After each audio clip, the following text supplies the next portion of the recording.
l'énergie sur Djambo FM. On ne peut ne pas aborder les sujets qui coiffent. On ne peut ne pas se fâcher face aux réalités qui nous entourent. Laissons parler les gens. Tous ces gens qui ont tué, ils ont pris goût de tuer. Tuer des gens pour s'enrichir ou tuer des gens par le pouvoir, c'est pas une solution.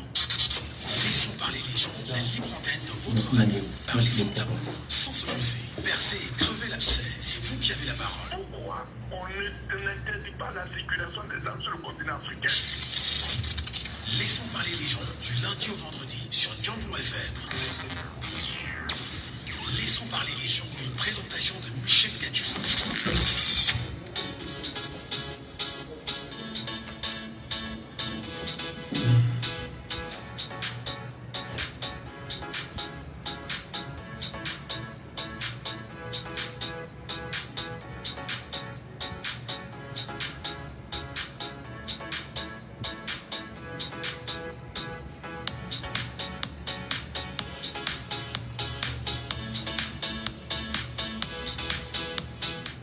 Bonjour à tous, bonjour à vous, mesdames et messieurs. Soyez les bienvenus sur Djambo FM.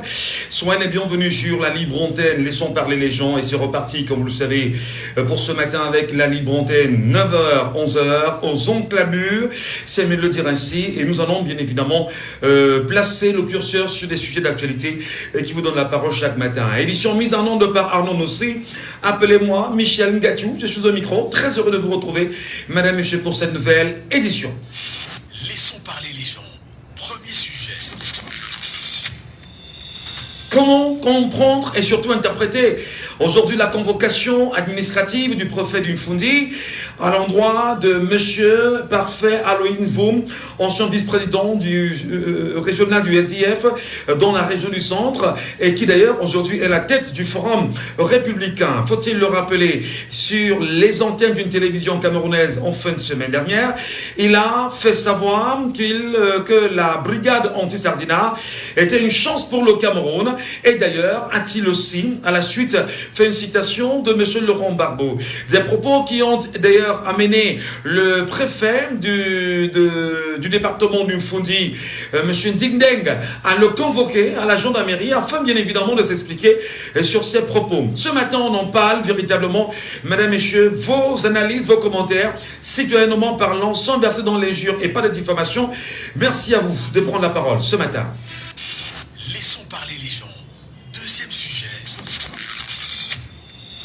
Que se passe-t-il exactement avec le directeur général d'Elections Cameroun en la personne d'Eric Essoussé? Pourquoi s'entête-t-il véritablement à ne pas publier la liste électorale nationale? Le débat fait pratiquement 2 mois aujourd'hui.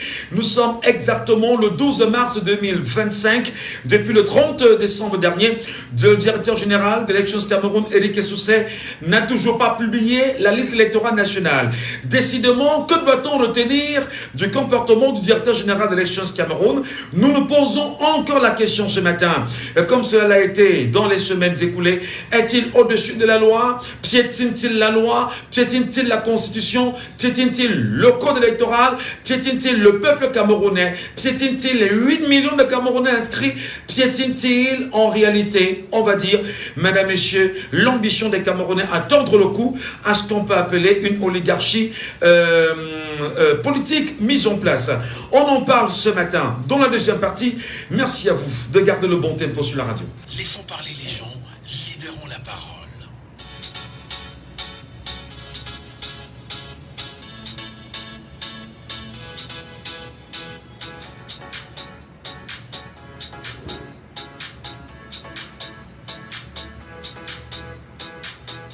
Bienvenue à vous, bienvenue à tous, mesdames et messieurs. Comme vous le savez, nous sommes au cœur de Laissons parler les gens. Votre libre antenne qui vous donne la parole. Vous nous appelez comme chaque matin au 659 92 48 83. Le 659 92 48 83. Le 659 92 48 83. Pour ceux qui nous appellent, bien évidemment, c'est le standard de la radio. Vous avez le 674 39 79 04. Le 674 39 79 04. Merci bien évidemment de trouver un intérêt à nous avoir en direct de la radio.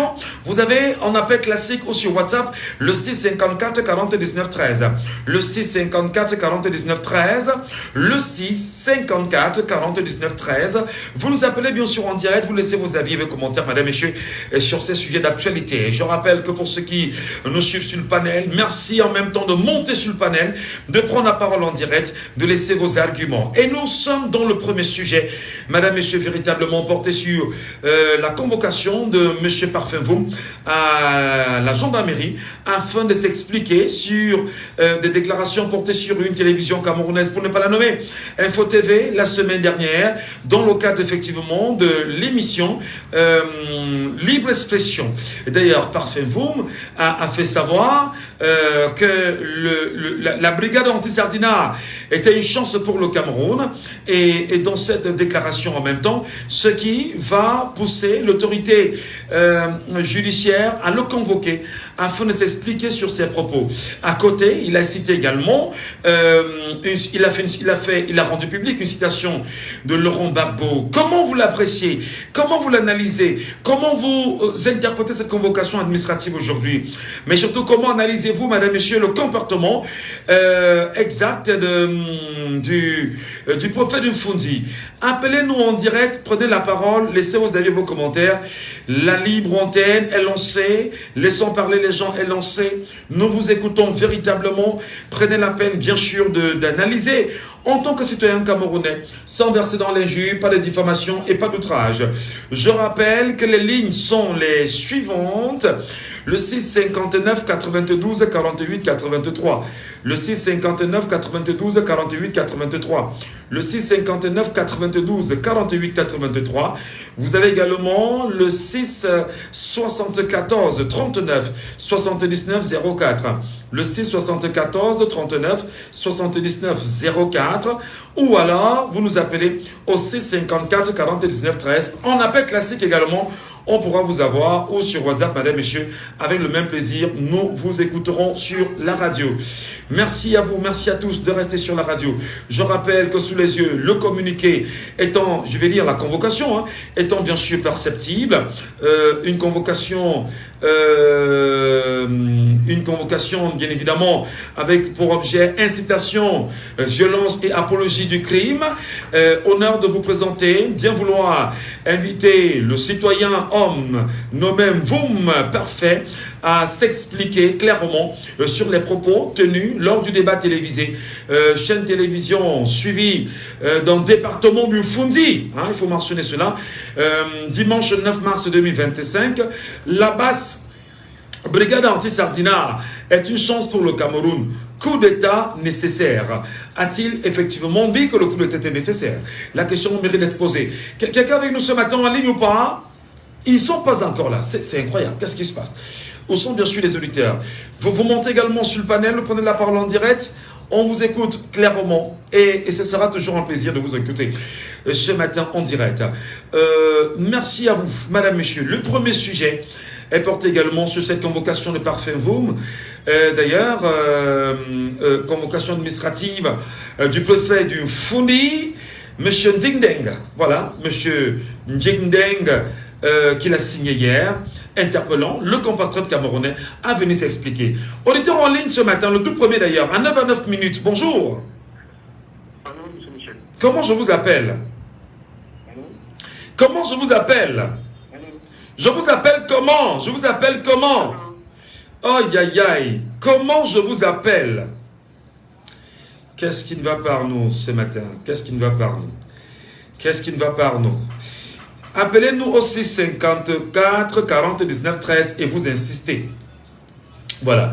654 40 19 13. Auditeur en ligne, allô, bonjour. Voilà. 679, 674 39 79 04. 674 39 79 04. Vous avez également le 654 40 19 13. Le 654 40 19 13. Le 654 40 19 13. Le 654 40 19 13. 659 92 48 83. Est-ce qu'on est avec nous? Est-ce que les auditeurs sont avec nous ce matin? Oui, ils sont avec nous. Auditeurs en ligne, allô, bonjour. Bonjour, monsieur Michel. Je vous appelle comment? Monsieur Fopon Ernest, vous nous appelez depuis depuis le côté de Douala. Merci beaucoup, M. Fapo-Anes. Nous vous écoutons ce matin.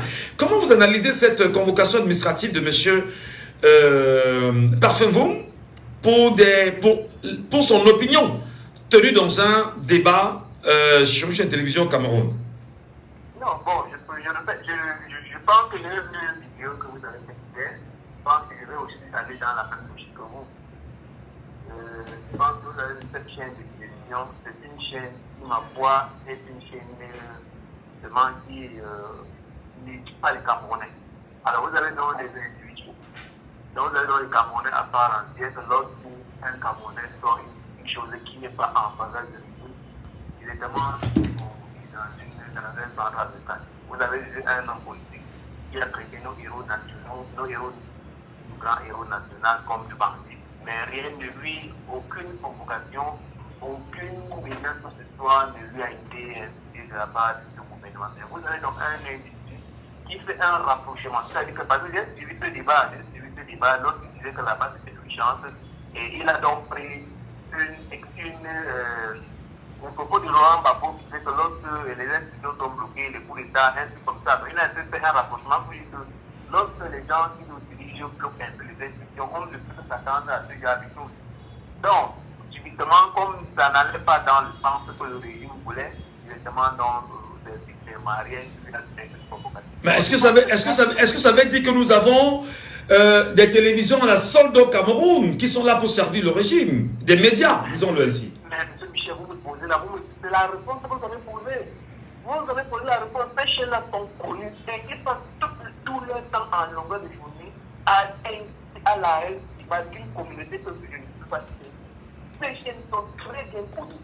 Tout pour eux, ils n'ont aucun sujet qui peuvent aller. Peut-être que vous avez participé d'une chaîne. Là, on met les débats sur la table, on débat, non, ici, voilà.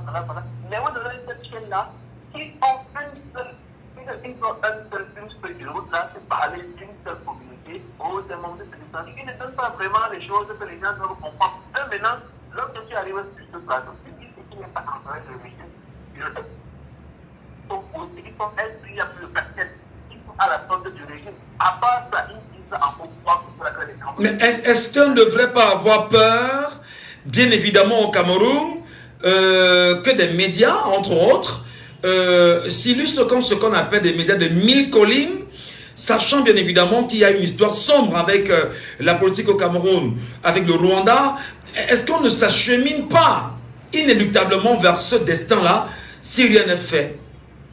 Non, il faut d'abord comprendre, Michel, que le peuple camerounais d'abord est sage, parce que je comprends, même ils sont dans l'intimidation, c'est-à-dire que pour eux, et je veux aussi faire un rapprochement avec la police. Sur le terrain, la tête qu'on voit, parce que je viens de Yaoundé hier, là, j'étais à Yaoundé hier, là, juste votre visage là, sur le bus, dans le bus. J'ai non posé à certains gars du centre là, qui disent que cette année-ci, si on veut voir vraiment le vrai visage des Camerounais, on essaie encore de ficher comment ça se passe. Vous voyez donc que même ils sentent qu'à leur bilan, ils ne peuvent pas facilement gagner les élections. Maintenant, ils sont donc en train de chercher dans les petits pôles.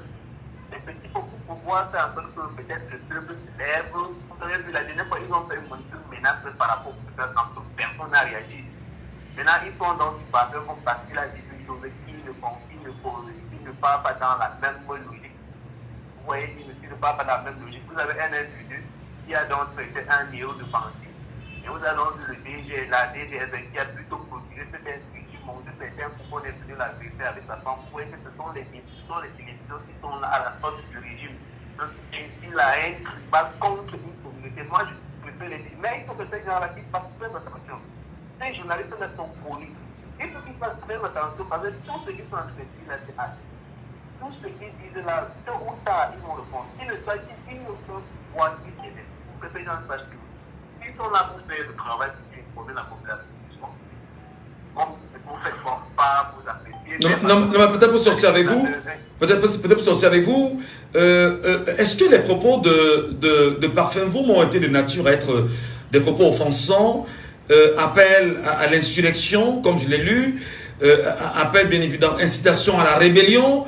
Est-ce que c'est suffisant pour pouvoir lui coller de tels motifs et dans une convocation administrative? Non, mais c'est si on prend les propos de Parfait, on compare à celui de Libilo, qui est plus dangereux que pour l'autre. Quel propos entre les deux les plus dangereux qui peut mettre le pays dans le chaos. Vous avez donc les propos de Parfait, il a même dit quoi d'abord qui est menaçant. Il a juste fait, il dit que là-bas c'est une chance parce que lorsque nous étions au pays, on ne savait pas participer en tant que moi. Mais on sent même qu'il y a une diaspora qui se passe, qui va aller pousser au-delà. Et là, peut-être on fera dans si vous parlez de les gens là ne parviennent pas à résoudre le problème, nous de l'autre côté, aller toucher, on va donc aller toucher au fond là, et peut-être que ces gens-là vont réagir. Par la liste des prépares, je pense que le deuxième sujet, on va nous donner ça, pourquoi il n'a plus de plus. Donc je pense que ces médias, pour qu'elles fassent très attention parce que qui ne pense pas que peut-être le président mondial est bien passé, c'est qu'ils font tout ça partir là. Mais le jour où ils partent, ces gens, parce que c'est quoi qui peut arriver au pouvoir, que ce soit en 2025 avec qui que ce soit, ils sachent que la haine climatique est en train de propager un peu de partout, des intimidations avec tout ce préfet qui nous. Parce que moi, je ne serais pas à la circonstance de ce président. Ils font même quoi pour la population, à part de les intimider, ils vont dans les voitures que nous avons à Cameroun, tout ça. Mais vous avez les hommes politiques, ils vont entendre la voix des Camerounais ou les vidéos de convocation parce qu'ils auraient dit que non, là-bas c'est une chance. Donc les propos là sont plus dangereux que celui des libres qui préaient son anti-vaccin. Non! D'accord. Je comprends que tôt ou tard, on va les prendre à tous les semaines. Voilà, merci beaucoup. Passez une bonne journée, chers compatriotes, merci pour votre analyse. Vous nous appelez bien sûr au 659 92 48 83, 659 92 48 83. Vous appelez également au 654 40 19 13 pour être certain qu'on pourra vous écouter. C'est très important. Auditeur en lien, allô, bonjour. Allô? Oui, bonjour. Bonjour. Je vous appelle comment? Allô, bonjour. Oui, bonjour, je vous appelle comment? Allô? Oh là là. Allô, bonjour. Oui, bonjour. Je vous appelle comment? David. Vous nous appelez d'où, David? De Douala. Votre analyse, David, ce matin? Oui, Michel, la situation du Cameroun est très compliquée, comme vous voyez là. Oui. Parce que quand vous indexez, moi je suis à Douala, quand vous indexez un média à Yaoundé, c'est la même chose qui se passe à Douala. Vous avez les médias qui sont, c'est-à-dire qui sont pro-régime et d'autres qui sont pro-opposition. Est-ce que tous les médias de Douala c'est pareil? C'est la même chose que les autres font. Non mais justement, allô? Oui, mais sur la convocation de Parfait Mvoum, comment vous analysez ça, vous qui êtes citoyen camerounais, sur son opinion, dans un débat télévisé au Cameroun, comment vous interprétez ça? Non mais, ce qu'il a parlé, apparemment il a parlé de la banque. Vous savez que c'est des choses comme la banque, c'est des sujets très sensibles. En quoi on a agressé un ministre en Europe et tout ça. En quoi c'est sensible? Mais c'est sensible parce que ça implique les communautés camerounaises. C'est-à-dire que cette histoire de la base, c'est une lutte entre les communautés, entre deux communautés au Cameroun. C'est une lutte entre deux communautés. Parce que même cette histoire que vous entendez sur les là, parce que même, je prends l'exemple même de Douala là. Vous voyez comment on a cette... Parce que quand vous avez les médias qui parlent que non, le régime là c'est mauvais. Non. Vous appelez par exemple, vous qui êtes auditeur, vous êtes en direct, vous êtes dans une libre antenne, oui. Vous tenez des propos. Bon, si vous outrepassez les limites, nous on va vous recadrer, c'est qui est normal. Mais est-ce qu'il y a des médias, est-ce qu'on n'est pas dans une logique aujourd'hui où on peut débattre, émettre un avis et rapidement se faire convoquer par un préfet? C'est quoi l'intérêt de convoquer des gens lorsque dans la constitution camerounaise est inscrit, noir sur blanc, que nul ne peut être inquiété pour ses opinions? Non, mais parce que vous êtes dans un pays où vous n'aimez pas la vérité. Et quand même n'aime pas la vérité. Quand vous dites la vérité en Camerounais, qu'on tout fait. Quand vous dites la vérité en Camerounais, qu'on tout. Je comprends pas, ça veut dire quoi? Ça veut dire que par exemple, le média que vous parlez là, de Yaoundé là. Bon, que les gens disent qu'il y a quelqu'un, un politicien qui allait parler des choses là-bas, on ne l'a pas arrêté. Mais est-ce que ce que le politicien avait dit, c'est des choses que les gens savent dans les quartiers? C'est des choses que les grands-parents ont racontées aux Oui, oui, mais justement, l'intérêt, c'est de comprendre comment est-ce qu'il peut avoir des déclarations faites par des tiers sans qu'ils ne soient inquiétés et des opinions qui soient émises par d'autres et qui soient inquiétés. Est-ce qu'on n'est pas dans du deux poids, deux mesures? Mais on doit être dans deux poids, deux mesures quand on est dans une situation pareille. On doit être dans deux poids, deux mesures. D'accord, ok. Merci beaucoup. Passez une bonne journée. Et à très bientôt. 6 59 92 48 83. 6 59 92 48 83. 6 54 40 19 13. Quelqu'un nous appelle en direct. Alors, bonjour. Bonjour Michel. Bonjour Raoul, bienvenue ce matin. Affirmatif. Vous comprenez ce qui s'est passé à Yaoundé avec le prophète Dingdeng qui convoque par Femboum? Oui, j'ai bien compris. C'est désolant. C'est dénigrant.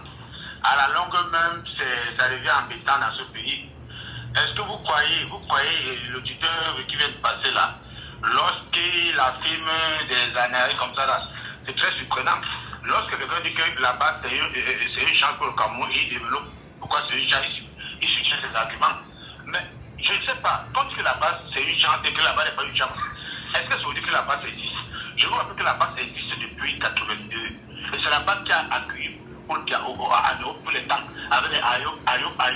Mais je me rappelle encore, quand j'étais tout petit, j'ai vu une sortie du président de la République en France où il a donné l'argent aux Camerounais de France et sa femme, sa défunte femme, il m'appelle encore. Elle est sortie derrière, augmentée.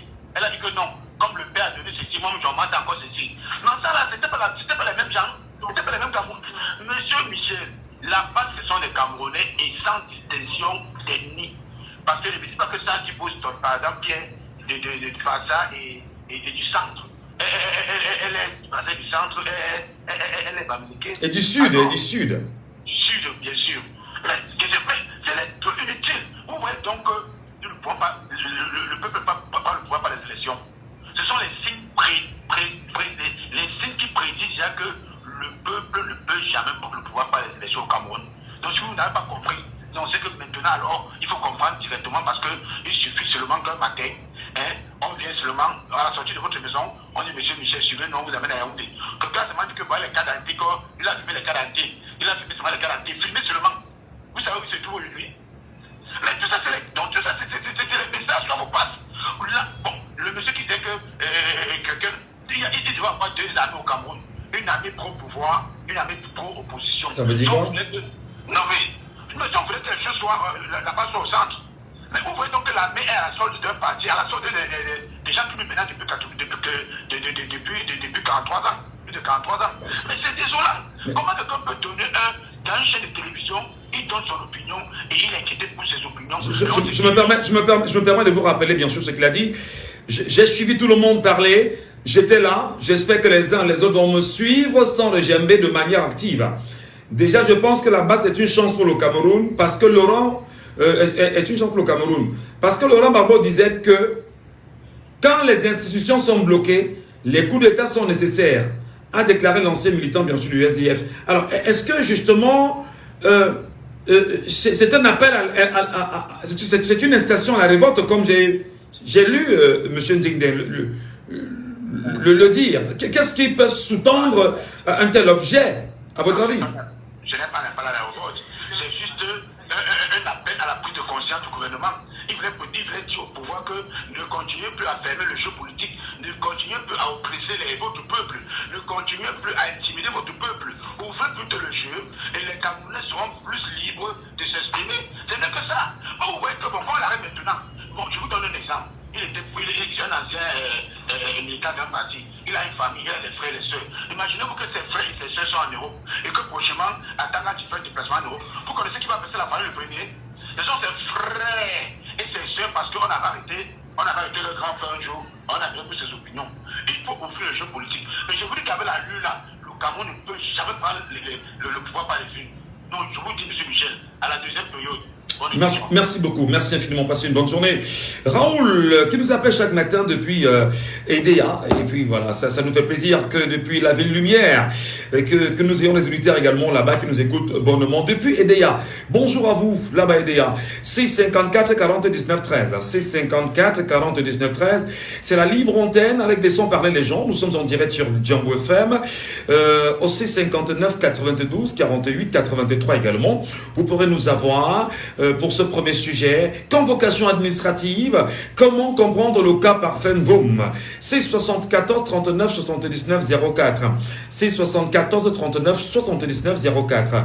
Je voudrais me permettre de revenir très rapidement sur les propos évoqués par Parfait Voum sur l'antenne de la télévision Info TV dans le cadre de l'émission Espace Miné du 9 mars 2025. Quelques secondes, voire quelques minutes, et pense qu'il y a une proximité entre cette organisation, cette base et le mouvement pour la renaissance du Cameroun, le MRC, du professeur Maurice Kamto.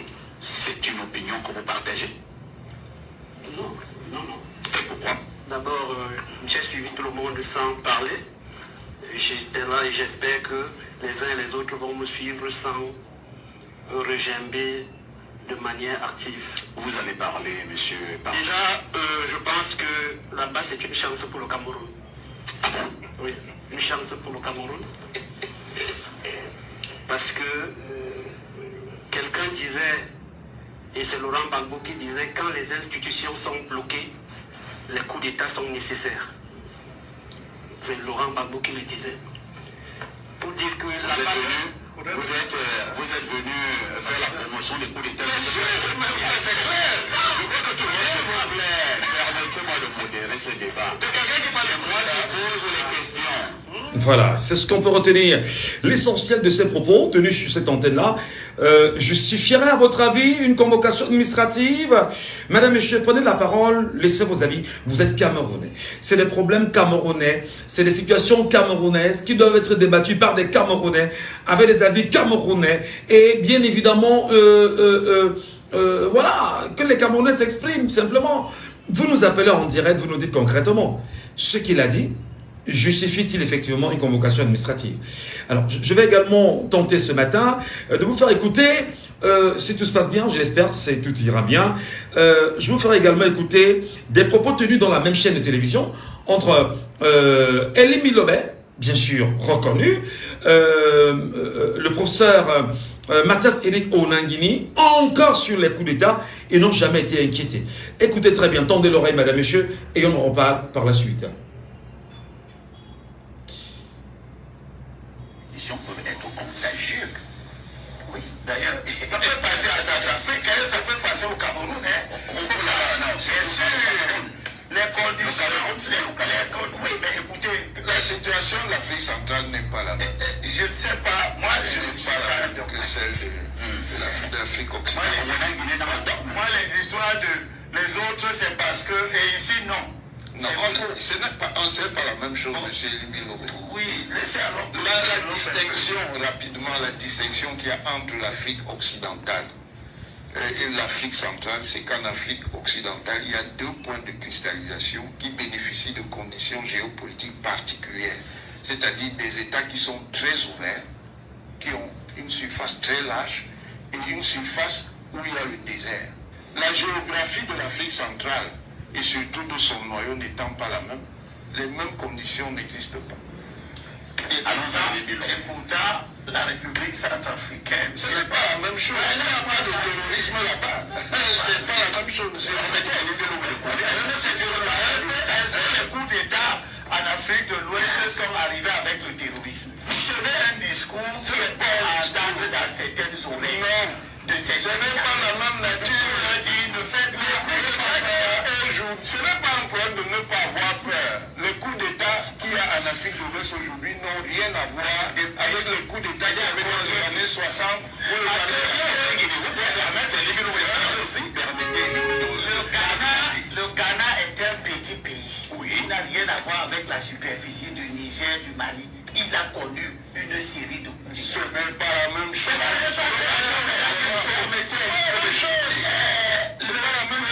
Le Bénin a connu des coups d'État. ne sont pas les mêmes coups d'État. Le Togo a commencé à faire les personnes que nous connaissons aussi nos coups d'État. Nous connaissons nos coups d'État. Et ça, ce ne sera pas la même chose. Les mêmes causes peuvent exactement produire des effets et ce seront les mêmes. Mais dans les mêmes conditions de température. La Centrafrique n'est pas un État sahélien. Il ne vit que de coups d'État. Quand j'ai fini les cours, c'est la même chose. Je laisse aux universitaires qui veulent plaire. C'est la laisse-moi parler. Ouais, papa. Ça, c'est de la démagogie. Non, c'est pas la démagogie. Je suis en train de dire que vous allez passer votre temps à expliquer que comme les élections vous ont dépassé, la Tunisie est un tout petit pays comme ça. Il est connu que des coups d'État. Il a connu les élections vous ont dépassé. L'Algérie est un grand pays avec une bonne partie dans le désert. Coup d'État. Égypte, coup d'État. Ça veut dire que oui, les causes de ces coups d'État se trouvent ailleurs que sur le fait qu'on a un grand pays de cause principale. C'est que ces pays se caractérisent par la mauvaise gouvernance. Deuxième cause, la difficulté que les populations ont à changer leurs dirigeants. À raison des processus électoraux. Ce n'est pas vrai. À raison des processus électoraux mal menés. Très bien. Lorsque vous écoutez effectivement sur la même télévision, quasiment les mêmes acteurs disent que nous connaîtrons nos coups d'État. Est-ce que décidément on n'est pas dans du deux poids deux mesures? Auditeur en lien, bonjour. Bonjour Michel. Je vous appelle comment? Jean de Douala 5e. On a essayé justement de mettre les deux extraits. L'extrait effectivement évoqué par Parfait Voum. Cet extrait également évoqué par des acteurs politiques sur le même plateau. Et où d'ailleurs l'un reconnaît que nous aurons nos coups d'État. On appelle bien sûr au coup d'État. Comment peut-on tenser certains être dans l'incitation à la révolte et ne pas regarder d'autres aussi? De toutes les façons, tu as bien compris. On est tenté de dire qu'il y a une petite poignée de gens qui veulent transformer notre armée en une milice tribale. Et là, c'est dangereux. Et je crois que tu as suivi les propos de la grande Henriette Eboué, qui n'a jamais été inquiétée. Ce qu'elle a dit était un mensonge. Je crois que tu as bien suivi. Elle a dit à plusieurs reprises sur un plateau comment les gens veulent transformer notre armée, comment on met des gens de la famille. Mais Michel, est-ce que ça te surprend? Voilà, M. Parfait n'a même rien fait. La suite est claire. Merci de nous avoir fait écouter la suite d'une chaîne que moi je ne regarde même jamais. C'est-à-dire que c'est une chaîne que vraiment, pour ne pas avoir la nausée, je ne regarde jamais ce genre de chaîne. Merci que tu as même pu transmettre, nous faire comprendre, suivre l'extrait, qui est même parfait, vous n'avez rien fait. Alors tu vois, nous sommes dans une... on s'approche vers la fin d'un des plus brutaux régimes en Afrique. Tu sais qu'ils sont prêts à nous tuer, mais ils ne vont pas tous nous tuer, c'est pas possible. Ils vont tuer parfait, ils ne peuvent pas tuer tout le monde. Mais comment peux-tu comprendre que quelqu'un fait une allusion? Et c'est d'autant plus vrai que, c'est-à-dire c'est une la palissade, Michel, excuse-moi, regarde les 5 derniers coups d'État qui sont passés en Afrique. Le prétexte a été toujours des élections, que ce soit au Burkina, avec ce que Compaoré a voulu faire, le peuple s'est soulevé, malheureusement sans ça, l'armée a pris le pouvoir. Au Mali, l'autre président, il a truqué les élections législatives, le peuple s'est soulevé, l'armée a pris le pouvoir. Au Gabon, dernièrement, le prétexte, même comme c'était un coup d'État bien maquillé en famille, à 2 heures, on annonce les résultats, l'armée dit non, l'élection a été truquée, ils ont pris le pouvoir. Donc, qu'est-ce que Parfait vous a dit qu'il ne soit pas réel? Il faut arrêter ça. En 2018, Michel, M. Kamto a été approché par certains officiers pour faire un coup d'État. On lui a dit non, tu as gagné, nous on veut te mettre au pouvoir. Il a dit, je ne vais pas marcher sur le sang des Camerounais pour accéder au pouvoir. Il aurait même donné le nom de ces gens qui n'ont jamais été inquiétés. Et sur un plateau de télévision, Michel, il y a un monsieur, certain Rifo, qui a dit, si le MSC gagne, l'armée va faire un coup d'État. Est-ce qu'il a été inquiété? Malgré que le MSC ait porté plainte à ce monsieur, quelle est la suite? Donc, Michel, en un mot comme en 1000, cette milice qui veut prendre notre pays en otage ne va pas prospérer. Ils ne font que se foutre le doigt à l'œil jusqu'au coude. Un peuple déterminé, debout, rien ne peut l'arrêter. qu'ils arrêtent tout le monde. Qu'ils arrêtent des gens, mais ils ne vont jamais arrêter tout le monde. Ces gens à qui ils infligent des sévices, Michel, c'est pour multiplier des rancœurs. Que bon, les enfants de ces gens-là, de Baïr ou de tous ces gens qu'ils arrêtent, demain quand ils vont grandir, est-ce qu'ils seront contents? Est-ce qu'ils vont apporter des fleurs à ce régime s'ils se maintiennent? Donc je dis vraiment, restons concentrés, mais je souhaite que la classe politique va se lever pour soutenir ce parfum boom-là et en allant peut-être en constituant des avocats, des groupes d'avocats qui vont aller le soutenir parce qu'ils ne luttent pas pour lui. Depuis un certain temps, on voit qu'il est très proche de M. Kamto et tous ceux... Oui, mais justement, je voulais savoir, est-ce que ce n'est pas l'ensemble des propos qu'il émet aujourd'hui qui sont de nature à encenser M. Kamto, à reconnaître... D'ailleurs, il y a une expression de lui qui est tout à fait claire, que comme Ouattara, Kamto prendra le pouvoir. Est-ce que des propos comme ça ne sont pas de nature justement à jeter de l'huile sur le feu? Tu vois, lors de l'interrogatoire, peut-être qu'il est secret, certainement on va dire qu'est-ce que tu es en train de préparer avec Kamto. C'est clair, puisque les gens ont développé sur le monsieur Lingué Le Pen, ils développent, ils vous disent que les conditions d'un coup d'État sont mieux qu'en il n'est pas inquiété. Mais c'est parce que M. Mboum est en train de se rapprocher de M. Kamto, qui est la bête à abattre, qui est l'ennemi numéro 1 du mondial. C'est ça le problème. Oui, mais justement, on n'oublie pas effectivement que, sans vous couper, vous me permettez de vous relancer, on n'oublie pas que M. Ndindeng, d'ailleurs, a commis, je vais dire, un communiqué il y a quelques mois déjà, où il faisait savoir que tous ceux qui se trouvaient dans le département de Nufundi et qui avaient des propos de nature à ne pas plaire à l'administration devaient être sur le coup d'une poursuite judiciaire. Est-ce qu'il n'est pas en train d'activer ou d'actionner son levier pendant qu'on y est? Mais Michel, nous sommes où là? Dans une république nazie où quelqu'un peut vous dire qu'il est prêt. Mais c'est la plus folie. Mais c'est des gens comme ça. Est-ce qu'ils ont le droit même d'être responsables dans un pays normal? C'est beaucoup pareil. Et parfois, ça ne dit rien à personne. Des propos aussi extrémistes. Vous pouvez faire comment pour expulser quelqu'un dans son bout, vous l'enlever à où ne pas le mettre où? Mais non, c'est gravissime. Donc je dis, Michel, restons concentrés. Vraiment, le travail que tu as bas, c'est un travail colossal. J'espère que les Camerounais, surtout les leaders, parce que quand on accuse le peuple, le plus souvent on dit le peuple camerounais, non. Si les gens ne se montrent pas à partir des injustices comme ça, qui sont solidaires, les leaders des associations, pour se lever, pour dénoncer, et que le peuple les suit, ça ne va rien, on va bavarder comme ça ne donnera rien. Mais quelle chance pour sortir, avec Parfum Voum, quelle chance de le voir libre. Est-ce qu'il ne sera pas bâillonné, torturé, piétiné? Est-ce qu'on ne se servira pas de lui pour intimider le peuple camerounais également, qui pourrait avoir une intention même, allant dans ce sens-là? Comme casser le bras à Mamadou Mouta en prison, ils ont tout fait, parce qu'ils ont cru qu'il devait retourner la veste, il ne l'a jamais fait. Même si tu Parfum Voum, je suis sûr que Parfum Voum a des enfants. S'il n'a pas des enfants, il a des sympathisants. Donc ce n'est pas à la torture qui peut amener un homme déterminé à changer ses convictions.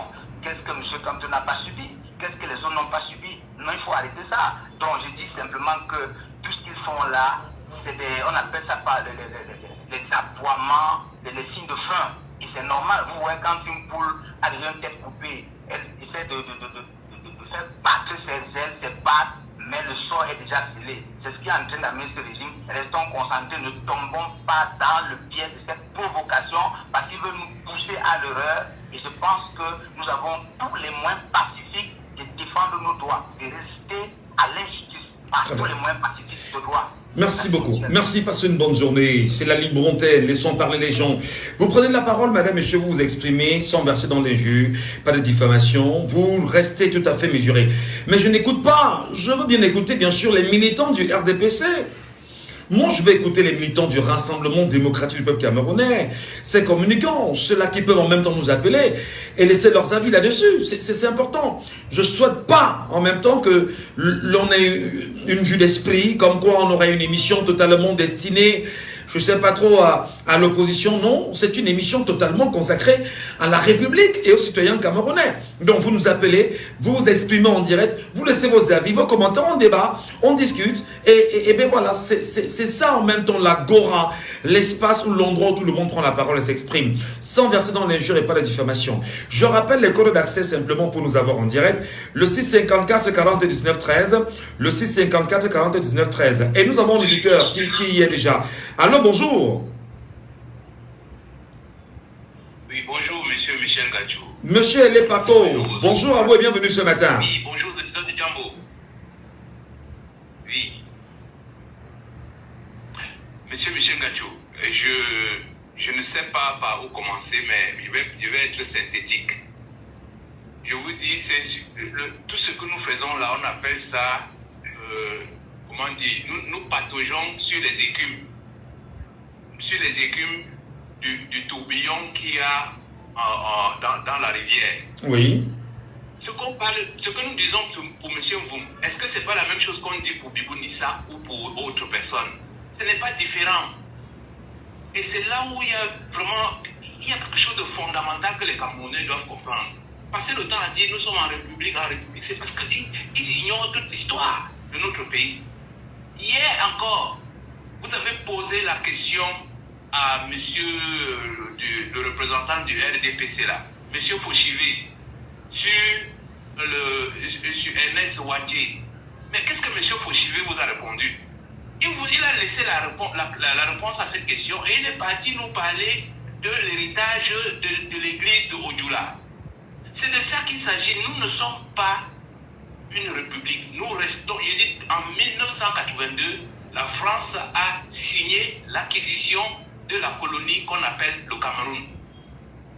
C'est de ça qu'il s'agit. Nous sommes dans une guerre d'indépendance. Alors, nous sommes dans une guerre d'indépendance. Est-ce à dire que les acteurs administratifs, c'est-à-dire que les préfets, les sous-préfets, l'administration territoriale dans sa globalité, est un bras séculier important pour la conservation, je vais dire, d'une néocolonisation ou d'un impérialisme français au Cameroun? Ce n'est même pas un bras séculier. On a juste remplacé des blancs par des noirs au même poste, aux mêmes positions. Quand vous voyagez dans notre pays, vous voyez que nous sommes une colonie. Le nombre de points de contrôle qu'il y a dans notre pays, vous ne verrez pas ça dans un autre pays. Monsieur Michel Gadjou, je vous dis, tout ce que vous voyez comme poste de contrôle en disant ceci, c'est parce que nous sommes dans une colonie. Alors justement, pour ne pas s'éloigner du sujet, pour ne pas s'éloigner du sujet, toutes les anciennes colonies. Pour ne pas s'éloigner du sujet, le cas Parfum Voum précisément, quel est l'espoir? Allô? Quel est l'espoir, à votre avis, pour le cas Parfum Voum, de le voir sortir librement? Parce que, d'ailleurs, sur sa page Facebook, une déclaration a été faite où il dit que la vérité dérange. Vous nous écoutez ou pas? Vous nous écoutez? Vous nous écoutez? Non, je suppose que non. Il a des soucis avec nous. Revenez-nous si vous pouvez. Je prends ici Maître Christian Timbane Mbomo. Il est avec nous bien évidemment sur le panel. Et d'ailleurs, Maître Christian Timbane, bonjour à vous Maître, bienvenue ce matin sur Djambo FM. Bonjour Michel, bonjour à tous les auditeurs, et TikTokers et Facebookers. Voilà, on se plaît aujourd'hui lorsqu'on parle bien évidemment de libre antenne, on donne la parole à tout le monde, et même ceux qui sont sur TikTok peuvent nous appeler. Et vous y êtes d'ailleurs. Alors, comment avez-vous apprécié, Maître Christian Timbane Mbomo, cette convocation administrative de M. Njingdeng à l'endroit d'un acteur politique dit Parfum Voum pour les propos qu'il a tenus en termes d'opinion sur une télévision camerounaise? Oui, avant de répondre à cette question, je voudrais vraiment lancer un appel ce matin à tous les citoyens camerounais, je dis bien tous les citoyens camerounais, qui ne sont pas encore inscrits sur liste électorale, d'aller s'inscrire massivement et rapidement. Cette année, les inscriptions vont s'arrêter au mois de juin. Peut-être que beaucoup ne savent pas. Donc, il reste à peu près 10 à 11 semaines. Et le gouvernement et les camps font tout pour que les Camerounais ne parlent pas de cela. Vous savez, la dernière, à la fin d'année, il y a eu une mobilisation sans précédent d'inscription sur les listes électorales. Et ils trouvent des sujets de distraction pour que les Camerounais n'en parlent plus. Et nous aussi, nous tombons là-dedans, nous de l'opposition et de la société civile. C'est pour ça que j'exhorte tous les communicateurs, tous les citoyens, tous les médias qui veulent une alternance, une vie démocratique véritable au Cameroun, à appeler et à intensifier les campagnes d'inscription sur les listes électorales. Mais est-ce que ça passe encore? Parce qu'aujourd'hui, l'impression que l'on a, c'est que les Camerounais n'ont plus la tête aux inscriptions. On a l'impression que les gens n'écoutent plus. On a l'impression que les gens ne s'intéressent plus. C'est le gouvernement qui est en train de... Parce que la base critique, quand on s'inscrit sur... Ils savent que ceux qui s'inscrivent sur les listes électorales veulent changer le Cameroun. Les primo-inscrits, c'est-à-dire que les personnes qui s'inscrivent pour la première fois, ont dans leur tête de changer les choses. C'est pour cela que nous devons battre campagne. J'ai été rencontrer des jeunes dernièrement, je leur ai posé la question qui avait une carte électorale. Ils étaient 50 environ et il n'y avait que 3. La situation est grave. Pourtant, ils sont intéressés à la politique. Donc, qu'on lance encore ces campagnes. Dans tous les pays africains, le débat, c'est sur les inscriptions sur les listes électorales. En Côte d'Ivoire, c'est ce qui se passe à l'heure actuelle. Tous les opposants sont dans c'est ça le débat. En RDC, ça a pu été le débat. Au Sénégal, ça a été. Vous savez, quand on s'inscrit sur les listes électorales, massivement, c'est une force. Le pouvoir en place, c'est qu'il va perdre. Donc, moi, j'appelle les Camerounais encore ce matin. Mais est-ce que votre appel suffit, Maître Christian? Est-ce que Maître Christian Timbane, est-ce que votre appel suffit? Michel, tu as une voix qui porte. Et je crois que si tu commences encore à harceler comme tu le faisais, parce qu'il faut harceler ces Camerounais qui sont endormis spirituellement, aller harceler pendant de l'inscription massive sur les listes électorales, des caravanes. Moi, j'ai lancé un appel aux églises de réveil. Parce qu'on oublie que ces églises-là, il y a au moins 4 millions de Camerounais qui sont là-bas, qui ne font que prier. Et j'ai lancé un appel hier en leur demandant d'aller s'inscrire sur les listes électorales, massivement sur les listes électorales. C'est un vivier électoral très important là-bas, qu'on a endormi. Il faut qu'ils aillent s'inscrire sur les listes électorales. Et aussi, on les ferme. On ferme les églises parce qu'il n'y a pas un rapport, ils n'établissent pas un rapport de force politique. S'il y a 2-3 millions de Camerounais qui viennent de ce côté-là, qui s'inscrivent sur les listes électorales, on ne va plus affermer abusivement. Je parle abusivement parce qu'il y a d'autres qui ont des documents et qui sont autorisés et qu'on ferme. Tout simplement parce que des prières, on élève des prières là-bas pour dire que le Cameroun doit changer. Et le pouvoir n'aime pas ça. Donc, quand les Camerounais aillent s'inscrire sur les listes électorales, allez vous inscrire sur des listes électorales. Maintenant, pour revenir au sujet, moi, je crois que le préfet de Yaoundé est en train de reconfigurer le Cameroun comme dans les années 1970 où il y avait encore des lois sur la subversion, où le préfet pouvait être convoqué, prendre des mesures administratives. Le préfet n'a pas conscience que le Cameroun a des nouvelles lois. Il y a des nouvelles lois. On n'a pas, le préfet n'a aucun pouvoir pour appeler, pour convoquer une personne susceptible d'être poursuivie, susceptible, ou alors prétendument, je ne sais pas comment employer ça, d'être poursuivi pour des infractions de, je ne sais pas quoi, de rébellion, d'incitation à la révolte ou à la rébellion. D'incitation à la révolte, ce sont des infractions pénales. Qu'est-ce que le préfet vient chercher là-dedans? Quand il y a une infraction, c'était le cas avec Maître Aliscom. Maître Aliscom n'avait pas à être convoqué par le préfet parce qu'elle a brisé les scellés.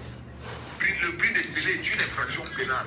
Ça, il revient au parquet, il revient au parquet ou alors au commissaire du gouvernement de convoquer des personnes qui ont commis ce type d'infraction. Mais là, on voit que l'autorité administrative veut foncer la main au procureur ou alors au commissaire du gouvernement d'arrêter le compatriote Voum. Moi, j'ai suivi ce que le compatriote Voum a dit. Moi, je ne vois pas d'infraction là. Je ne vois pas d'infraction parce que j'ai lu le préfet qui dit que c'est incitation à la révolte. Non, il a fait une analyse. Qu'est-ce qu'il a dit? Il a dit que la masse est une organisation légalisée dans les pays où elle évolue. Moi, j'ai bien suivi. Oui, effectivement. Il dit que cette masse-là, utilise les méthodes qu'on utilise dans ces pays-là quand on manifeste. Par exemple, enfariner les gens, nuire les gens, c'est des méthodes. Oui. Ces méthodes-là. Et quand ces masses-là commettent des infractions dans ces pays-là, ils sont poursuivis. On a vu dernièrement ceux qui avaient envahi l'ambassade, parce que c'est ça qui s'était passé, qui avaient envahi l'ambassade. Vous avez vu, ils ont été jugés à Paris et condamnés. Ils ont été condamnés à Paris. Donc, quand il y a une infraction à la loi pénale, quand vous êtes une association, vous commettez une infraction, même dans le cadre de vos activités, les lois de ces pays-là condamnent, on vous juge. Voilà, donc vous soutenez Parfait Voum, il n'y a pas de souci, mais surtout vous appelez les Camerounais à aller s'inscrire parce qu'on serait là dans un dessein de manipulation et d'éloignement des Camerounais de l'objectif principal. Tu sais, Michel, je ne voudrais pas avoir une posture politique par rapport à notre compatriote Voum. Ben, je rappelle que vous êtes candidat à la présidentielle aussi, hein? Voilà, non, je vais dire quand on soutient, on ne parle pas du droit, parce que les gens ils soutiennent parce qu'ils sont dans l'opposition. Tu vois, ils vont relativiser ce que j'ai dit. Là, il s'agit de rappeler la loi. Il s'agit de rappeler la loi. Le préfet n'a pas à convoquer dans le cadre de la poursuite des infractions. Ce n'est pas de sa compétence. D'accord. Qu'est-ce que le préfet vient chercher là?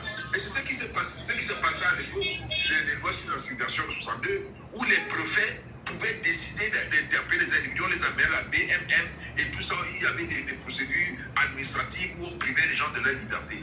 Cette époque est révolue, il faut que les autorités administratives le comprennent. S'il y a une infraction, le procureur ou le commissaire du gouvernement doit être saisi. Et dans le cas d'espèce, je ne vois pas, en analysant en tant qu'avocat, je ne vois pas d'infraction. Il a cité un auteur qui a parlé, il a cité une personne qui a dit que le coup d'État peut avoir lieu. Il a cité la personne. Moi, je ne sais pas s'il a dit qu'il faut qu'il y ait un coup d'État. Citer une personne qui a fait une déclaration et dit que la personne a posé un acte où il a appelé les Camerounais à aller faire un coup d'État. Moi, je ne le sais pas. Je n'ai pas vu. Donc, je ne l'ai pas entendu. J'ai regardé cette vidéo-là. Voilà. Je ne vois pas très bien. Très bien. Bon, alors, il faut que le gouvernement comprenne. Il faut que le gouvernement comprenne. C'est comme vous me dites, beaucoup de Camerounais pensent qu'à un moment, à la lueur vont les choses, avec le comportement du gouvernement et des autorités, ça peut amener certains à croire que la seule manière de s'en sortir, ce serait un coup de force. Moi, je suis contre les coups d'État. Michel, vous le savez. Oui, bien sûr. Je crois à la démocratie, je crois aux élections. Mais il y a des Camerounais qui peuvent penser qui nous disent tous les jours, à nous acteurs politiques, que vous perdez le temps au Cameroun, il faut un coup de force dans ces pays. Nous-mêmes journalistes, nous-mêmes journalistes, nous-mêmes journalistes, sans vous couper, sans vous couper. Il y en a qui pensent, Maître Timbani, moi je vous en prie, pour sortir, il y en a qui pensent véritablement qu'un coup d'État serait la chose la mieux partagée au Cameroun. Nous, on leur dit tout le temps, on est un pays démocratique, on est un pays, c'est-à-dire on a opté pour la démocratie et non pour des coups d'État. Et effectivement, pour qu'on puisse rebaptiser, on va dire, un avenir politique, il faut appeler les Camerounais tous ensemble à jouer leur partition pour que nous restions justement sur cette ligne politique-là et tordre le cou au coup d'État. J'ai d'ailleurs pris l'exemple très souvent du Sri Lanka. Michel, oui, pour finir. Quand on voit ce qui se passe au Gabon partout, ces coups d'État-là, c'est pas la démocratie après. Pas du tout. C'est-à-dire que c'est les bonhommes qui arrivent au pouvoir et qui commencent à exercer. Parce que même dans le cas de l'AS, on voit ce qui se passe là-bas. Il n'y a plus de liberté dans ces pays-là. Il faut que les Camerounais le sachent. Même si on soutient, on est d'accord avec les idées novatrices, par exemple d'Ibrahim Traoré, qui dit des choses que moi j'aime, que j'approuve. Mais derrière ça, il y a des gens qui veulent avoir la liberté, qui veulent choisir eux-mêmes leurs dirigeants. Regardez ce qui se passe au Gabon. Vous avez vu? Le président Oligui est arrivé, il a dit qu'il va assainir, il va faire la constitution et il va laisser le pouvoir aussi. Maintenant, lui, il est candidat, il va gagner les élections. D'accord. Ça ne garantit rien. Très bien. Et quand il y a un régime militaire dans un pays, il faut que les Camerounais le comprennent. Quand il y a un régime militaire dans un pays, il n'y a plus de justice, il n'y a plus de liberté. C'est l'armée, les militaires qui font la loi partout dans tous les espaces de vie. Et on craint bien qu'il y ait un tel scénario au Cameroun et nous ne le voulons pas, Maître Timbani Momo. Mais vraiment, merci beaucoup, Maître. Vous pouvez nous revenir pour le deuxième sujet. Je vous en prie. Le deuxième sujet, il est très intéressant également sur cette question. Oui, on en reparle. Merci beaucoup. Merci beaucoup. À très vite. Nous sommes également avec Abdelkarim de Rigama. Abdelkarim, bonjour à vous et bienvenue ce matin sur Djambo FM. Est-ce qu'il est avec nous, Abdelkarim de Rigama? Je m'interroge. Bonjour Abdelkarim. Bonjour. Nous vous écoutons bien sûr sur ce premier sujet. Convocation administrative. Est-ce qu'on n'est pas là en train de tordre le cou même à la démocratie? Est-ce qu'on n'est pas là en train de piétiner la constitution du Cameroun en elle-même, dans son préambule, qui stipule que nul ne peut être inquiété pour ses opinions au Cameroun? Comment vous l'analysez, Abdelkarim? Bonjour, Michel. Moi, je vais juste te dire une chose, c'est quand on est Camerounais, quand on est un homme politique, il faut parfois tourner sa langue 2 fois, 3 fois avant de sortir une parole. Parfait, vous êtes un homme politique. Un homme politique doit plutôt avoir un langage comme Maître Timbani vient de l'avoir là, parler d'élection. Si vous avez un homme politique qui vient vous dire que la base est une chance pour le Cameroun, qu'il faut violenter les gens, qu'il faut les tabasser. Non, est-ce que c'est ce qu'il a dit? Non, attention. Non, plus pas. Non, attendez. Je veux. Abdelkarim, s'il vous plaît. Restons objectifs. Une phrase a été dite, et je peux, si vous voulez, un groupe de phrases. J'ai suivi tout le monde parler. J'étais là. J'espère que les uns et les autres vont me suivre sans régember de manière active. Déjà, je pense que la base est une chance pour le Cameroun. Parce que Laurent Gbagbo disait, quand les institutions sont bloquées, les coups d'État sont nécessaires. Voilà le groupe de phrases évoquées. Vous n'allez pas dire qu'il a dit autre chose que ce que vous êtes en train de dire là. Michel. Oui. Il faut soyons un peu sérieux. Franchement, il faut que nous sommes à la radio. Oui. Beaucoup de personnes nous écoutent. Lorsque un homme politique déclare la base est une chance pour le Cameroun, quels sont les actes de la base? C'est élémentaire, Michel. Alors justement, je vous comprends très bien. D'ailleurs, nous aussi, ici à la radio, nous condamnons les actes de la brigade anti-Sardina sur les violences, parce que nous aussi, la violence, d'où qu'elle vienne, doit être condamnable. Est-ce que fondamentalement, il n'est pas en train d'exprimer l'idée selon laquelle des Camerounais ne sont pas, entre guillemets, en liberté au Cameroun, et qu'une organisation reconnue dans un pays étranger peut tout au moins s'exprimer afin de porter la voix de ces derniers? Vous êtes contre ça, visiblement. Je suis parfaitement contre le fait qu'un homme politique citoyen vienne sur un homme politique, vienne sur un plateau de télévision, nous dit que la base est une chance pour le Cameroun. Vous n'êtes pas d'accord? Il est un homme politique. Alors, donc, ça justifie la convocation administrative, c'est ça? Ça justifie la convocation administrative? Ça justifie la convocation. Il n'est pas enfermé à Konengi. Non. On va parler avec lui. Le préfet va le libérer. C'est tout. C'est ce que moi je crois. Très bien. Alors, mais justement, ceux qui hier... C'est ce que moi je crois. Ceux qui hier ont trouvé que le coup d'État était une bonne chose pour le Cameroun, et qui d'ailleurs l'ont annoncé, ils sont pas inquiétés. Pourquoi, à votre avis? Exemple, vous parlez de qui? Patrick Riffoé, Abel Elimbi Lebet sur la même antenne de télévision. Est-ce qu'on n'est pas tendu 2 poids 2 mesures au Cameroun, là? Décidément. Non, nous ne sommes que 2 poids 2 mesures. C'est que vous citez Abel Elimbi Lebet qui n'a que réagi. Bah, attendez, celui-ci. La parole de monsieur Parfait, vous. Bah, non, je suis pas dans. Il y a eu une émission précédente, d'ailleurs j'ai fait écouter des extraits ici, où lui il estimait que le Cameroun peut également se retrouver dans un coup d'État. Alors il n'a pas été inquiété pour ça. C'est un avis politique, c'est son opinion. Tout comme Parfait Mvoum qui est dans son opinion. Pourquoi est-ce qu'on ne peut pas concilier les deux? Oui, Abdelkarim. Michel, le contexte d'Abel Elimni-Lobé et le contexte de Parfait Mvoum, c'est pas la même chose. C'est quoi la différence? Il faut revenir. La différence est que M. Elimni-Lobé faisait une analyse des actions des hommes politiques camerounais.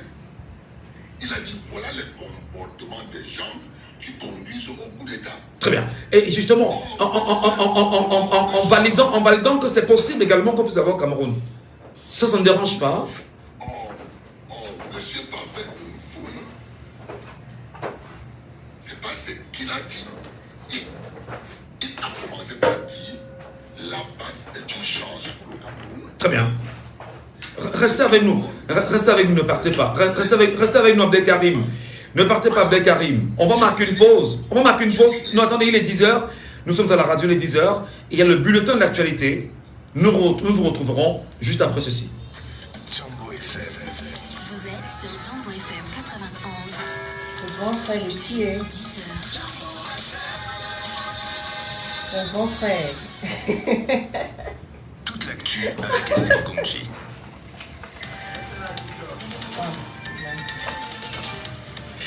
Et nous sommes très heureux de retrouver Estelle Gongi ce matin. Bonjour Estelle. Merci, bonjour Michel Gatou. Mesdames, Messieurs, bonjour et bienvenue à cet arrêt sur l'actualité. À l'ouverture, assassinat des enseignants-chercheurs à Soulé-Rouen, à l'extrême nord Cameroun. Le syndicat national des enseignants du supérieur, SINES, appelle à la suspension de toutes les activités académiques et de recherche à partir de ce jour. Le syndicat invite par ailleurs les membres de la communauté universitaire et tous les membres et sympathisants de la société civile à se vêtir de blanc et ou d'arborer un tissu blanc dès demain et ce jusqu'au 16 mars 2025 en signe d'accompagnement aux familles des victimes. On rappelle, la gendarmerie du Mayo-Tchanaga a débuté hier avec les interpellations et déjà 20 personnes ont été interpellées dans le cadre de cette affaire. Dans la ville de Douala, un incendie a ravagé le marché Ndopassi situé dans le 3e arrondissement dans la matinée d'hier, détruisant au passage une vingtaine de boutiques. Aucun blessé, ni de pertes en vie humaine signalées, mais des pertes matérielles importantes. La police municipale a sécurisé les lieux et une enquête a été ouverte pour déterminer l'origine du sinistre.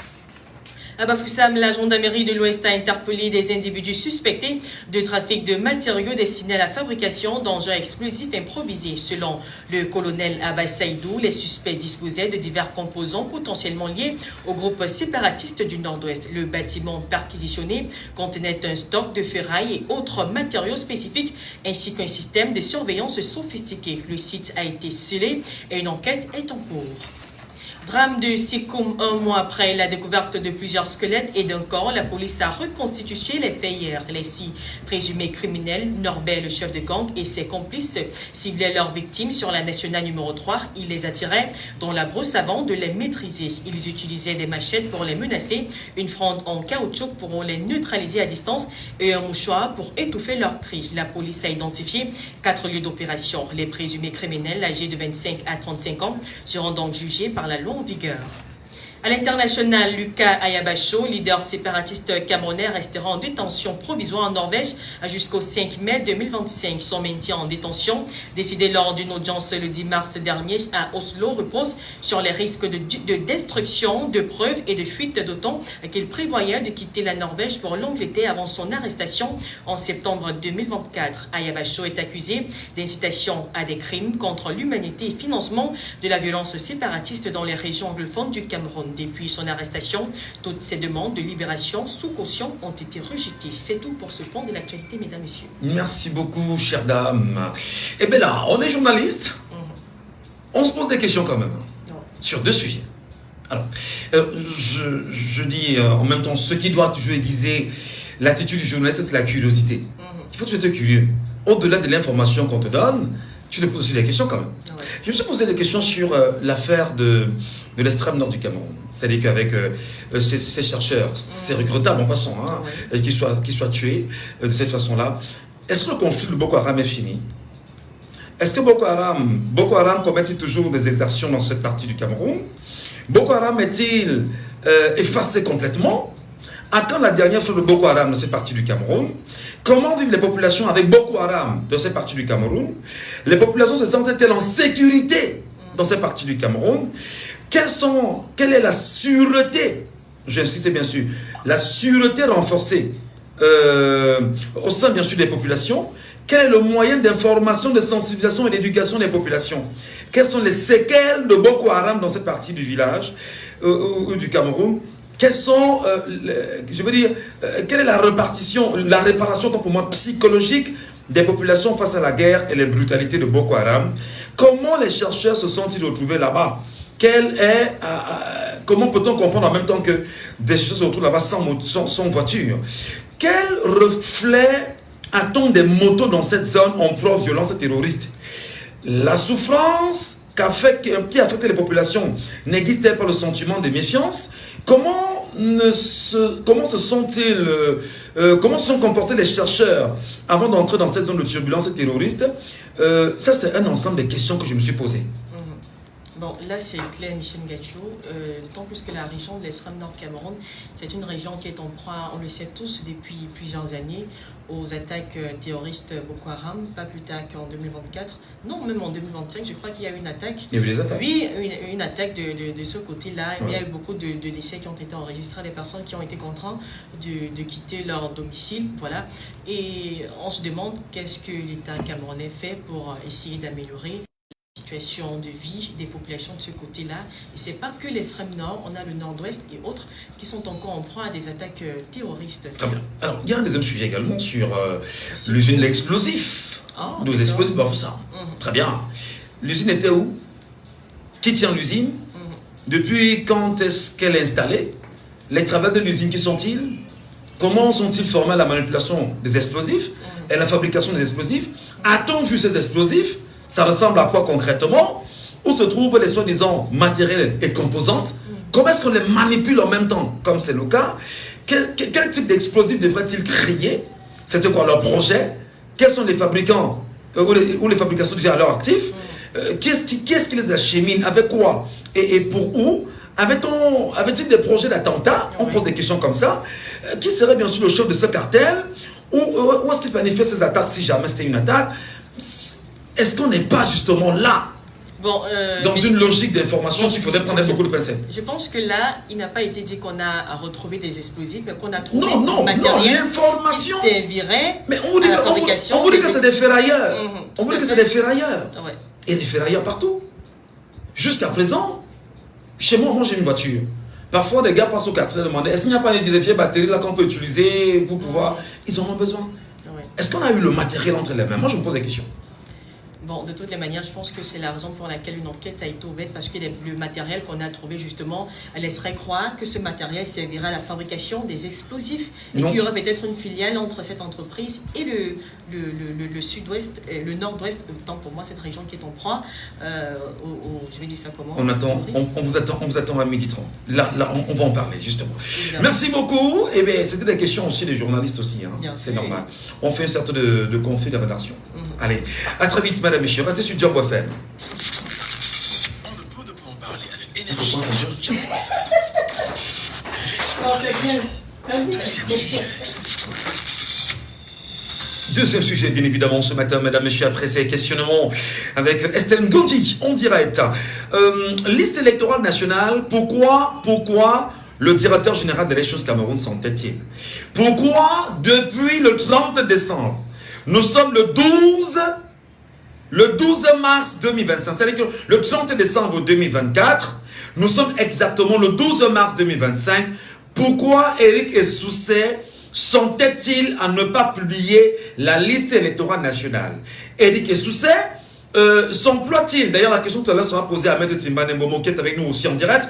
Peut-être pour comprendre, qu'est-ce qui peut justifier, à son avis, cet embrigadement, dire je retiens devant moi la liste électorale nationale. D'ailleurs, je sais que dans le code électoral, il y a une loi qui stipule que tous les acteurs de l'élection Cameroun ne pourraient être poursuivis pour un quelconque acte qu'ils auraient posé. Permettez-moi rapidement de prendre M. Timbane Mbomo et vous nous appellerez bien sûr en direct, madame et messieurs, 659 92 48 83, 659 92 48 83 ou le 674 39 79 04, le 674 39 79 04 ou le 654 49 13.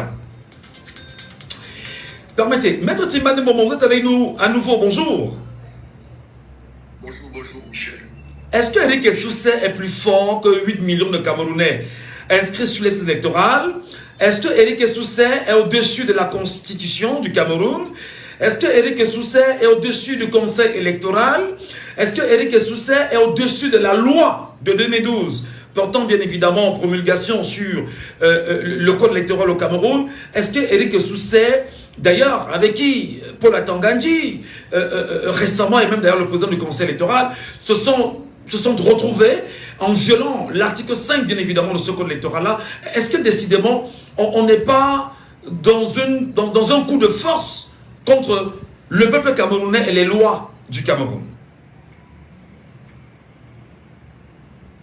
Oui, Michel, c'est évident que la loi est violée, l'article 80 du Code électoral.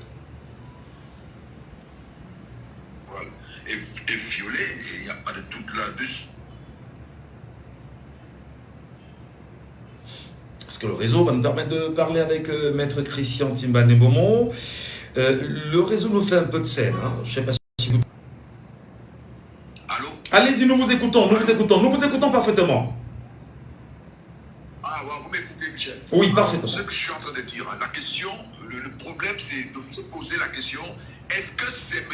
Eric Essousset qui décide au niveau de l'ECAM? Je dis non. Je dis non. C'est le gouvernement, c'est le président de la République qui contrôle l'ECAM. Ah bon? Pourquoi? Comment ça? Parce qu'il y a une disposition qui dit que, oui, en fait, le président de la République peut relever de ses fonctions tous les membres de l'ECAM, y compris le directeur général, s'il y a une défaillance. C'est une disposition du code électoral. Oui, le président de la République peut mettre fin à leur fonction à tout moment dès qu'il constate qu'il y a une défaillance. Le mot défaillance, qu'est-ce que ça veut dire? Ça veut dire que le président de la République peut s'asseoir, il juge qu'il y a défaillance et il relève M. Essousset de ses fonctions, les membres du conseil électoral, le président et tout le reste. Donc le problème, c'est que nous n'avons pas d'organe électoral indépendant. Et l'ECAM, c'est de la figuration. Je l'ai toujours dit. M. Essousset ne peut rien décider. Le conseil électoral ne peut rien décider. C'est le gouvernement, c'est le président de la République qui tient cette affaire. En réalité, quand vous voyez l'ECAM fonctionner, c'est un service déconcentré du ministère de l'administration territoriale. C'est pour ça que le ministère de l'administration territoriale peut convoquer le président et le directeur de l'ECAM dans ses bureaux. C'est pour cela que nous passons le temps à dire aux Camerounais qu'il faut réformer le code électoral. Nous n'avons pas une organisation, une structure indépendante qui a pour mission de coordonner les élections au Cameroun. Et l'ECAM, je vous assure, et je continue à le dire, ne fait que de la logistique. C'est-à-dire quoi? Produire des cartes électorales, qu'on n'a pas, enregistrer, enrôler, qu'on n'a pas. Et l'ECAM ne décide pas. Et l'ECAM ne décide sur rien du tout. Donc nous, acteurs politiques, nous devons nous adresser au gouvernement, nous devons nous adresser au président de la République. Parce que c'est lui qui est garant de cette affaire. Alors, est-ce que vous voulez nous dire, mais depuis 2 mois, il y a un tollé quand même autour du non-respect de l'article 80 du code électoral. Paul Biya, président de la République du Cameroun, l'homme le plus renseigné du Cameroun, n'est-il pas au courant qu'il y a défaillance afin de relever Eric Essousset de ses fonctions?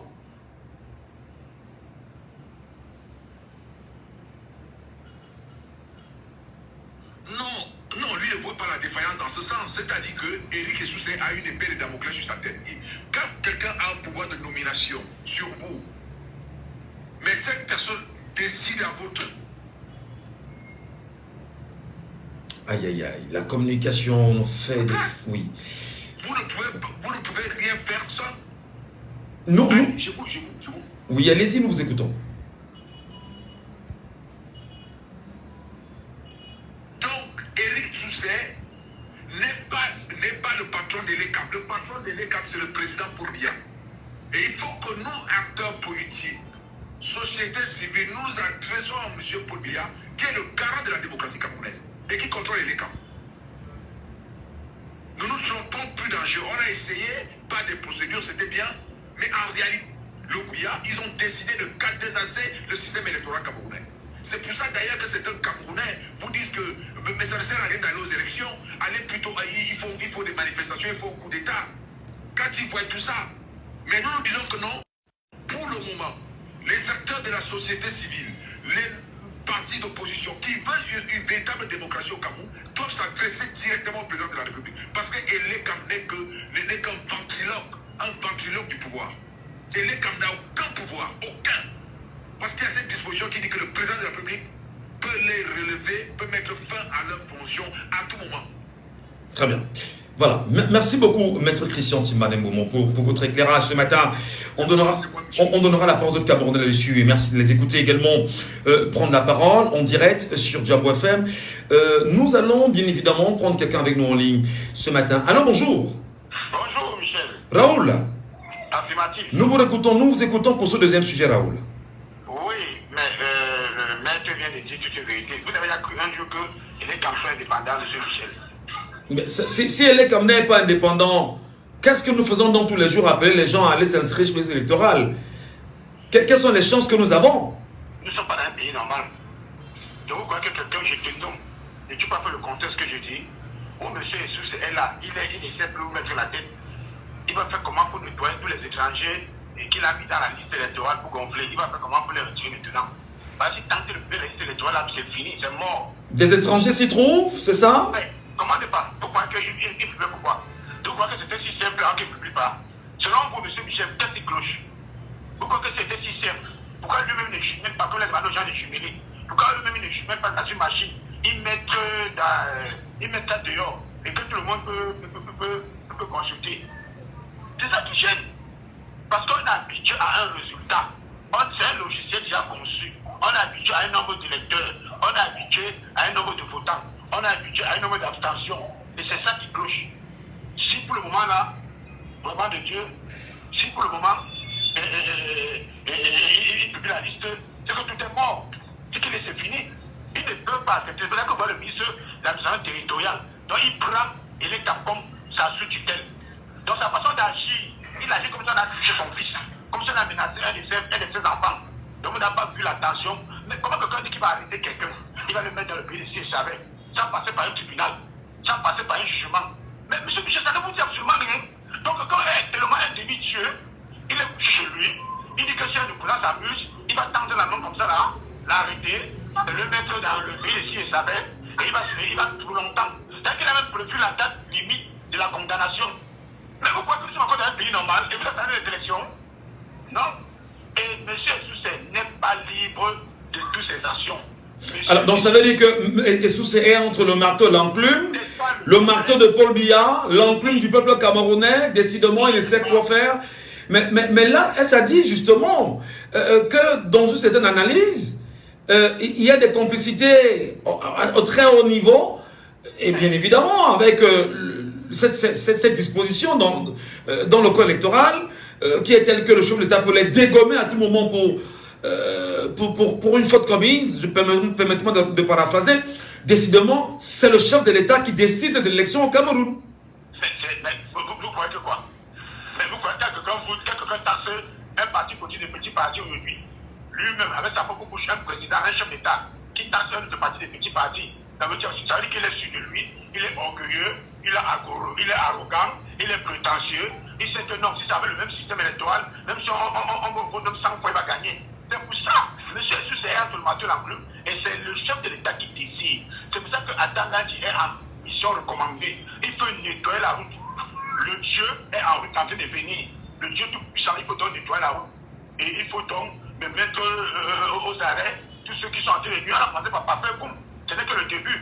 Mais qu'on n'a encore rien vu. Avant les élections, nous aurons tout vu dans ce pays. Bonne émission, M. Michel. Merci infiniment, Raoul. Depuis il y a Ville Lumière qui nous appelle ce matin. Je vais prendre Valère Eric qui est avec nous ce matin. Mais avant Valère Eric, je prends l'auditeur qui nous appelle ce matin en direct. Auditeur, on y a le bonjour. Bonjour, monsieur le communicateur sans frontières de la radio. Bonjour, fidèle. Nous vous écoutons, fidèle. Oui, c'est bel et bien fidèle depuis le Cameroun. Oui, nous vous le connaissons par la voix. Il y a de cela longtemps, je vous l'avais dit, que M.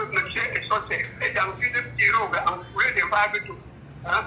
aussi, je vais vous conter l'histoire d'une femme qui avait acheté un véhicule sans le consentement de son mari. Depuis qu'on a envoyé le véhicule, tu sais comment la femme l'a fait? Non. Quand le mari partait au travail, elle se couchait dans la chambre, elle pleurait, les yeux étaient devenus. Si vous voyez la position des choses, quand il est seul, mon frère, il demande parfois qui va encore. Mais il ne peut faire comment? Mon frère, c'est la même voiture de Dieu, Momo avait dit qu'au Cameroun, on ne démissionne jamais, on ne peut jamais démissionner. Et quand on dit qu'on ne démissionne pas, parfois c'est la peur. On peut oublier de démissionner, mais c'est la peur. Donc, je vous ai conté d'une histoire, c'est que mandat d'amener que j'avais entre mes mains. Je suis allé à mission qui arrêté de rechercher, amené dans un commissariat. Le commissaire a ordonné qu'on m'envoie ce monsieur avec deux policiers à la gendarmerie de Bourg-Saint-Denis. Et ces policiers m'ont demandé une forte somme que je ne pouvais pas. Et ils m'ont dit, donnez 10 minutes, et non pas, ils devaient libérer le gars. Et ils ne manquaient pas. Je parle me plaindre le commissaire point qui devait lui donner les hautes instructions de son conseiller. Le commissaire il m'a dit, c'est mon frère, c'est comme ça le Cameroun. Il était obligé de prendre un commissaire de deuxième garde. C'est eux qui m'ont accompagné avant de le chercher à Bourg. Et j'ai compris donc, dans une brigade, même le gardien de la paix peut parler pour la compassion, selon sa position, selon comment il a entré dans le. Voilà. Le problème des sorties, là où il est, il fait tout ce qu'il fait pour sa volonté. Il n'est pas pour plus que le Camerounais. Il est dépassé. Très bien. C'est un affaire de famille. Est-ce que vous le dédouanez? Est-ce que vous le dédouanez parce que... Mais attendez, il n'a qu'à démissionner s'il ne peut pas. Parce que là, tu as violé la loi devant tout le monde. Tous les Camerounais savent que la loi est violée. Tu ne peux pas. Mais tu n'as qu'à démissionner. Si démissionne, le redressement, qui va gérer? Ça veut dire quoi le redressement? Tout peut arriver après sa démission. C'est lui, on va gérer comme ça. Que Dieu bénisse le Cameroun. Merci beaucoup, fidèle. Merci infiniment, fidèle. Et là, justement, elle est par contre, nous retrouve à nouveau. Tout à l'heure, on était coupé. Elle est par contre, nous vous retrouvons à nouveau là, très rapidement. Nous sommes dans le deuxième sujet. Votre avis, rapidement. Qu'est-ce qu'on fait du DG de l'Élections Cameroun concrètement? Monsieur Michel Gadjou, je vous dis, je vais être synthétique parce que les deux sujets sont identiques. C'est une question de qui gouverne le Cameroun.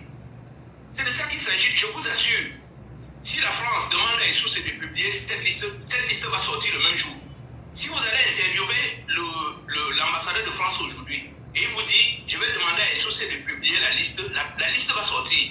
Si cette liste ne sort pas, c'est parce que le propriétaire du Cameroun a dit, les Camerounais, ces esclaves de l'enclos colonial n'ont pas le droit. Ils n'en ont même pas besoin. Voilà, parce que à chaque fois qu'on parle, nous parlons des écumes. Monsieur Voum, il sera libéré le jour où nous aurons notre indépendance. Les Bibounissa, ils seront libérés le jour où nous aurons notre indépendance. Mais quand vous voyez une ministre de l'enseignement supérieur dire qu'elle va demander au chef de l'État de vendre le Nord, elle dit qu'elle va vendre les nordistes, on va déplacer les nordistes. Mais vous comprenez que c'est des gens, ils ne savent même pas de quoi ils parlent. Ils sont dans une mission pour nous maintenir en colonie.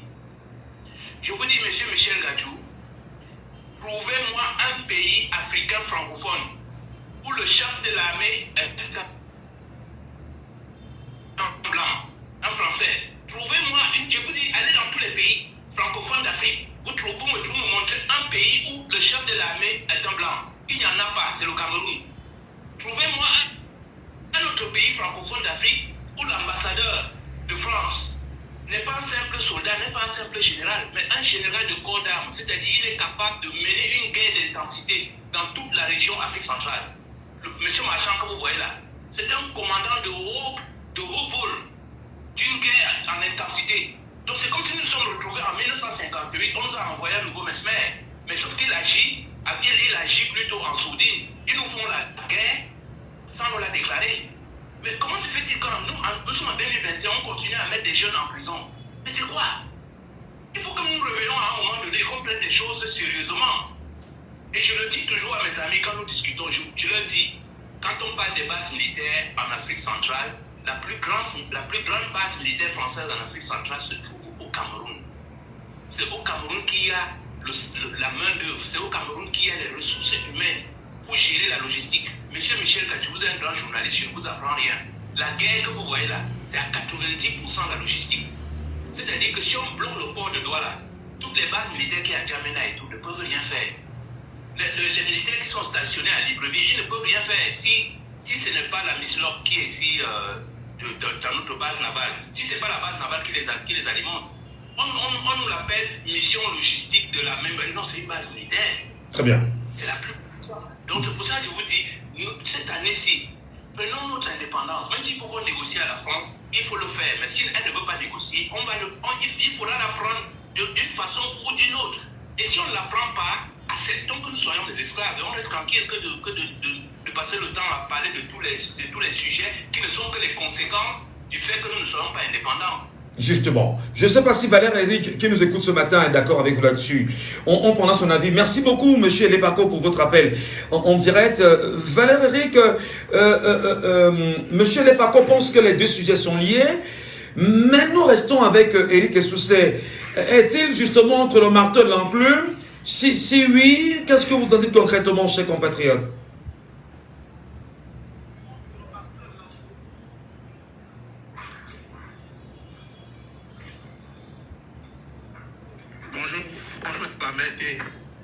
En effet, M.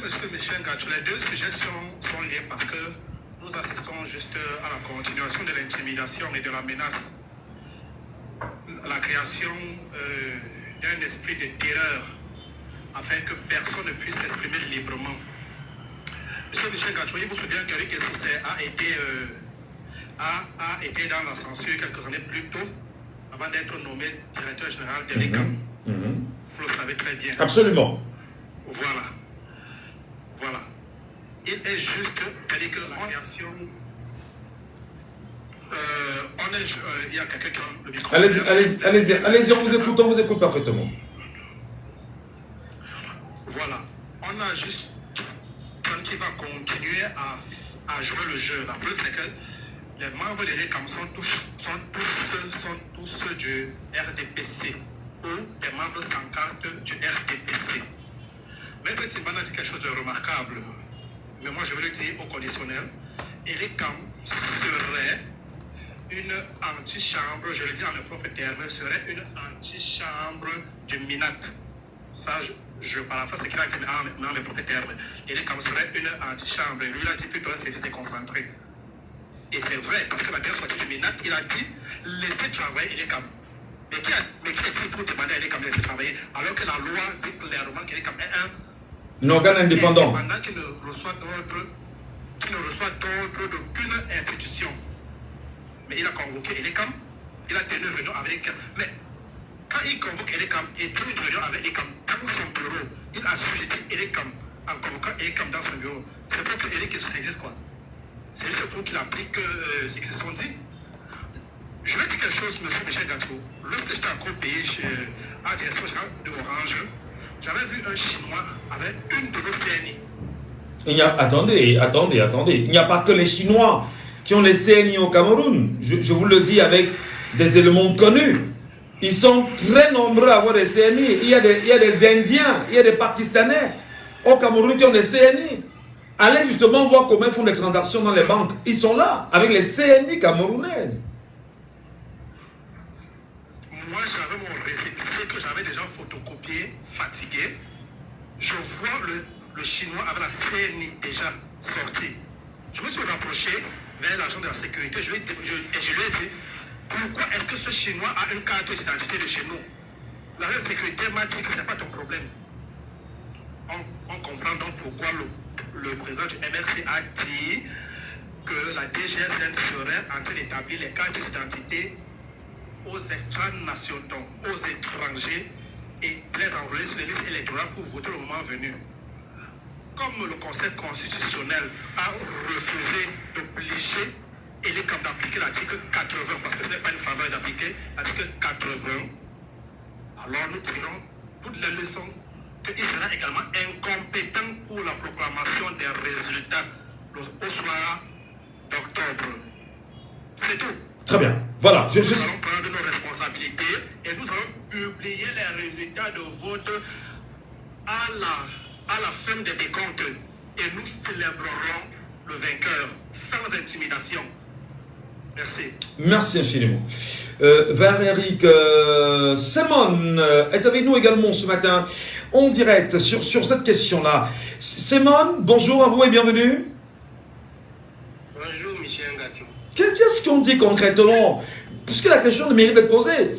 Est-ce qu'Eric Essous est sans tête? Est-ce qu'il a les bras liés? Est-ce qu'il est complice? Est-ce qu'il a peur pour lui-même?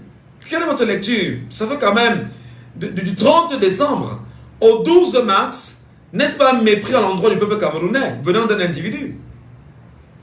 Non, pour ma part, je dirais que Eric Essous est complice. Parce que, voyez-vous, il n'y a pas très longtemps, Eric Essous a apparu dans une liste du RDPC dans la localité du CAM. Donc, en tant que militant du RDPC, comme tous ses autres compagnons au gouvernement, il n'est que dans la continuité de la conservation du pouvoir. Et Maître Chimba nous a bien démontré ici que même dans l'essence même de l'ECAM, ils ne sont pas libres. Parce que là, le législateur a quand même donné la possibilité au président de pouvoir rappeler à l'ordre certains de ses militants qui pouvaient être pris de soupçons de nationalisme et autres. Donc, M. Essous est dans son rôle. Il gère un budget de 12 milliards et il nous estime qu'avec ces 12 milliards-là de budget annuel, il n'est pas capable de nous fournir un site internet pour que la liste nationale soit publiée. Certes, la loi lui donne le droit de publier la liste nationale, mais comme la loi ne lui a pas dit où et comment la publier, il estime donc que ça ne peut que être sur le site et que jusqu'à présent le site est en panne, que le site a besoin, on ne sait pas trop comment, avec 12 milliards, il n'est pas capable de nous produire un site internet pour pouvoir répondre à cette question cruciale. Donc ce n'est pas une victime, il n'est pas pris en otage, loin de là. Il est vraiment dans son rôle, il joue son jeu. Voyez-vous, le ministre de l'administration territoriale ne peut pas convoquer l'ECAM sans convoquer les autres acteurs du jeu électoral pour qu'il y ait au moins une concertation. Dieu seul sait de quoi est-ce qu'il posait là-bas. Et si le directeur de l'ECAM y va, c'est parce qu'il estime qu'il y a un rapport d'assujettissement. Il ne peut pas se lever comme ça. Et si c'était le président d'un parti qui l'avait convoqué, vous pensez qu'il aurait daigné répondre? Pourtant l'article 5 est clair là-dessus. Les membres de l'Élections Cameroun doivent s'abstenir de toute activité qui peut compromettre l'indépendance et la dignité de leurs fonctions. Il leur est interdit en particulier, pendant la durée de leur mandat, d'user justement de leur statut. Pendant la durée de leur mandat, d'user de leur statut pour des motifs autres et relatifs justement à laisser leurs fonctions. C'est assez grave quand même, hein. Il faut le retenir. Ouais, c'est assez grave. Il n'y a pas que au conseil électoral. Mais justement, je voulais vous lire l'article 6. Je voulais vous lire l'article 6 justement du code électoral. Est-ce que Eric Essous ne s'appuie pas sur l'article 6 pour pouvoir faire ce qu'il est en train de faire? Ça dit quoi? Alinéa 1. Les membres de l'Élections Cameroun ne peuvent être poursuivis, recherchés, arrêtés, détenus ou jugés pour des opinions émises dans le cadre de leurs fonctions. Sauf cas flagrant délit, les membres de l'Élections Cameroun ne peuvent faire l'objet de poursuites répressives pendant l'exercice de leurs fonctions. Sauf qu'en cas de dysfonctionnement, ils peuvent être démis de leurs fonctions. Et Dieu sait, une fois que vous êtes démis de vos fonctions, ce qui suit après, on a vu des sous-préfets, des préfets se suicider après avoir été démis de leurs fonctions. Donc, ils ne sont pas dupes. Ils voient bien comment est-ce qu'on traite l'opposant politique. S'ils arrivent qu'ils prennent cette tournure-là, ils savent bien ce qui va se passer. Donc, vraiment, le souci ici, ce n'est même pas la loi au Cameroun. On les applique d'ailleurs même pas. Ou alors on les applique quand ça va à leur avantage à eux. Voilà, merci beaucoup Simon Natch pour votre intervention en direct ce matin sur Jambo FM dans le cadre de Laissons parler les gens. 659 92 48 83, 659 92 48 83, 674 39 79 04, 674 39 79 04, ou vous nous appelez en direct via WhatsApp au 654 40 19 13, et même en appel classique aussi, le 654 40 19 13. Dada Momo est avec nous ce matin en direct. Dada Momo, bonjour et bienvenue ce matin. Est-ce que nous avons la chance d'avoir Dada Momo? Non, il me semble ne pas être avec nous véritablement pour ce moment d'échange. Galdric Margon, est-ce que c'est bien lu? Est-ce que c'est bien dit comme tel? Bonjour. Oui, bonjour Michel, bonjour. Alors oui, ben, je vous ai écouté et les intervenants précédents. Je ne souhaiterais peut-être pas me prononcer sur le sujet que vous avez... Le deuxième sujet? Galdric. Galdric, le deuxième sujet, c'est ça? Sur la table. Parce que déjà, c'est connu de tous que les membres... Oui. Oui, est-ce que je... Oh oui. Non. Alors, si vous permettez, Michel, ce que je voudrais simplement dire, c'est que c'est connu de tous que les membres de l'ECAM, c'est des anciens membres du RDPC. Et c'est des gens qui travaillent à maintenir le RDPC sur le pouvoir, y compris les membres du Conseil constitutionnel. Alors, par contre, j'avais une question à poser. Aïe, aïe, aïe. Mais je souhaite quand même avoir quelques éléments de réponse par rapport à cette question-là. Non, ici c'est des avis. Hein. Si vous avez des questions, posez vos questions sans avoir des avis, on vous les donne rapidement. Allons-y rapidement. D'accord. Alors la question c'est, est-ce que le fait pour le Conseil constitutionnel de reconnaître compétences a obligé les CAM à publier les listes électorales? Allô? La question n'a pas été bien saisie. Reprenez s'il vous plaît. Oui, alors je dis, est-ce que le Conseil constitutionnel ne s'est pas tiré une balle dans la tête en remettant en cause sa propre légitimité à assurer son rôle d'arbitre du processus électoral? Alors, on peut dire simplement qu'il y a deux éléments de réponse sur l'approche ou l'attitude du Conseil constitutionnel au Cameroun. Après la plainte déposée au sein du Conseil électoral d'Elections Cameroun par le Mouvement pour la Renaissance du Cameroun, qui n'a pas daigné donner une réponse fiable au parti camerounais, le MRC, qui d'ailleurs s'est indigné pour non-respect de l'article 80 du Code électoral. Le parti a pensé et a jugé mieux d'aller rencontrer exactement la plus haute juridiction du Cameroun, qui doit faire dire le droit et faire dire la constitution du Cameroun. Seulement, le Conseil constitutionnel a fait savoir qu'il n'avait aucune compétence de décider sur la contrainte ou l'obligation de faire en sorte que cette liste électorale soit publiée. Oui, on peut dire que le Conseil constitutionnel s'est tiré une balle dans le pied parce que le Conseil constitutionnel aurait refusé d'appliquer la loi. Ça, c'est la première des choses. Autrement dit, le même Conseil constitutionnel a donné une orientation au parti politique en question en lui disant « Tu dois retourner au Conseil électoral ». Et si le Conseil électoral ne veut pas te donner une suite favorable, tu te retournes exactement au niveau de la cour d'appel. Le parti s'est retrouvé au niveau de la cour d'appel. Malheureusement, on lui a fait savoir au niveau de la cour d'appel que la cour était incompétente pour pouvoir gérer cette situation. Donc pour dire qu'il faut recourir au Conseil électoral qui choisit de ne pas faire appliquer la loi. Décidément, on peut le dire, que ces institutions, que ce soit le Conseil constitutionnel ou la Cour d'appel, y compris le Conseil électoral, se sont toutes tirées des balles sur le pied. Ça va? Je suppose que ça va. Je suppose qu'il est avec nous. Voilà. Oui, c'est bon. Merci. Merci beaucoup. Merci. Allez, passez une bonne journée. Et merci pour votre contribution. Dr Gamaliel, est-ce qu'il est avec nous justement ce matin? C'est un auditeur très fidèle qui prend bien évidemment ses quartiers chez nous de temps en temps pour des avis sur la question politique. Non, il n'est pas avec nous. On va retourner en ligne, prendre quelqu'un qui nous écoute bien évidemment sur WhatsApp, naturellement, 654 42 19 13. 654 42 19 13. Allô, bonjour. Allô, bonjour, vous m'entendez? Parfaitement, 5 sur 5. Je vous appelle comment? Black, depuis Bonaberry. Bienvenue ce matin, Black, depuis Bonaberry. On est bien évidemment dans ce sujet, liste électorale nationale.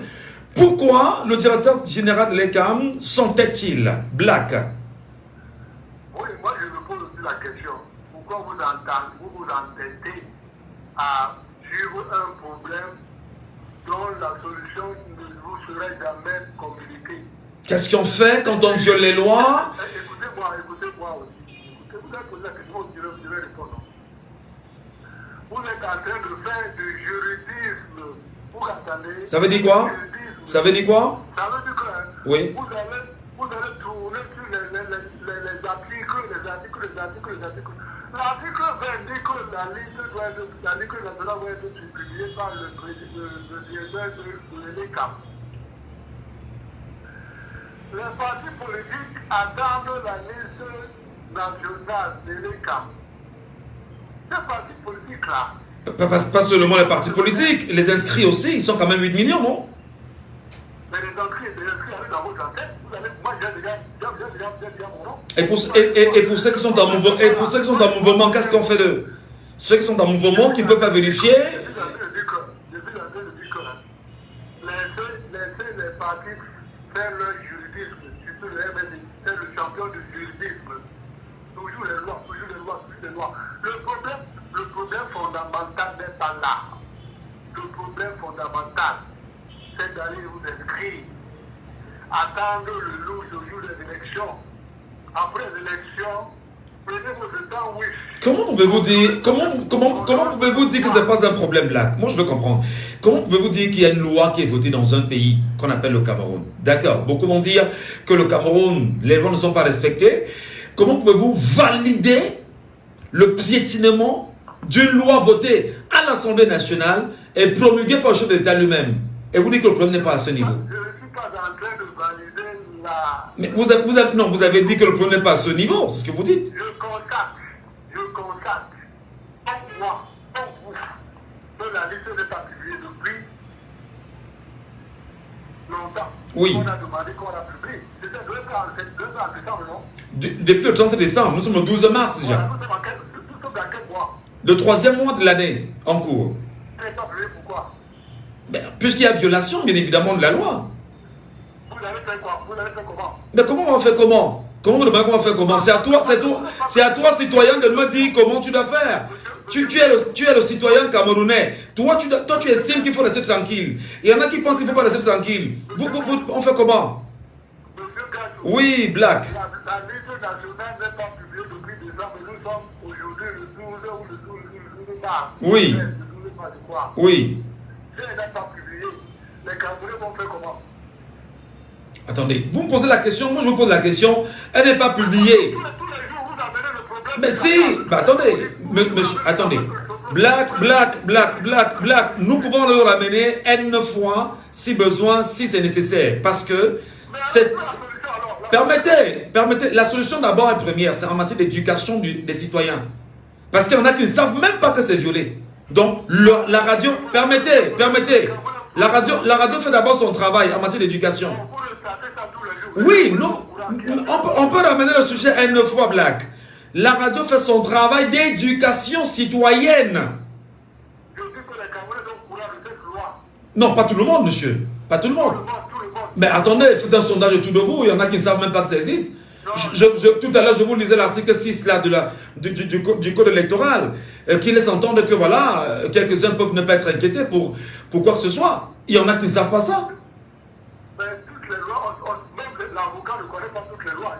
Oh là là, vous n'allez pas verser, vous n'allez pas verser dans ce narratif quand même. Vous n'allez pas manquer du respect aux avocats, vous n'allez pas le dire. Attendez. Non, vous n'êtes pas avocat, ce que je sache. Je voulais vous dire ceci. Vous entendez? Parfaitement. Voilà. Quand vous avez le code électoral, est-ce que vous êtes censé connaître toutes les lois qui sont... Parfois, on lit pour comprendre. On ouvre la page pour comprendre. Pourquoi vous me dites ça? Ce n'est pas qu'on ne sait pas la loi, on ne connaît pas la loi, mais il y a des articles, il faut lire. Non, attendez. Pourquoi la loi est violée et vous acquiescez? La question, moi, je vous la pose. Je constate qu'elle est violée et que le directeur qui ne pas la violer n'a pas publié la liste. C'est tout ce que je constate seulement comme vous. Alors, d'accord, comme moi. Attendez, je vous relance. Vous constatez comme moi et comme bon nombre de Camerounais que la loi est violée. C'est ça. Alors, vous nous invitez à faire quoi?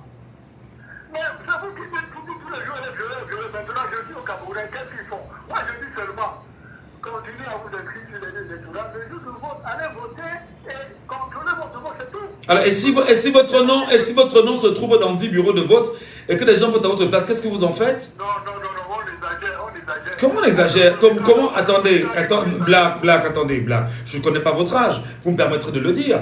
Et vous avez quand même connu Lionel, non? Lionel. Mais on n'est pas obligé d'avoir un certain âge pour connaître l'histoire. Très bien. Je suppose que vous êtes inscrit depuis de longues années et que sous Lionel également vous êtes fait inscrit. Vous savez comment ça se passe avec Lionel et comment les gens vérifiaient justement des noms à Lionel. Et avec bien évidemment des manquements où on voit des 10 noms dans plusieurs bureaux de vote avec Lionel. On le sait, moi. Vous savez, ce n'est quand même pas satisfait du code électoral. Parce que eux, quand même, dans ces rapports, sont des réserves. Ils mettent des propositions. Et publie où? Mais ils n'est qu'appliqué par les lois. Et publie où? Et publie où? Parce que là, ce que vous dites est très intéressant. Dans ces rapports. Vous avez quand même accès à ces rapports-là, nous pas. Hein. Vous avez accès? Mais par exemple, le bulletin unique, il est quand même édité très peu. Mais ce n'est pas unique qui fait les lois. D'accord. Les lois, c'est l'Assemblée nationale. Si vous voulez changer la loi. Non, le sujet n'est pas à ce niveau, Black. Le sujet n'est pas à ce niveau. Et il y a une loi qu'il faut respecter. Elle doit respecter la loi. Elle n'a pas respecté. Donc vous dites qu'on laisse tranquille. Non, vous avez des mains qu'on tranquille, non? On ne dit rien. On applaudit.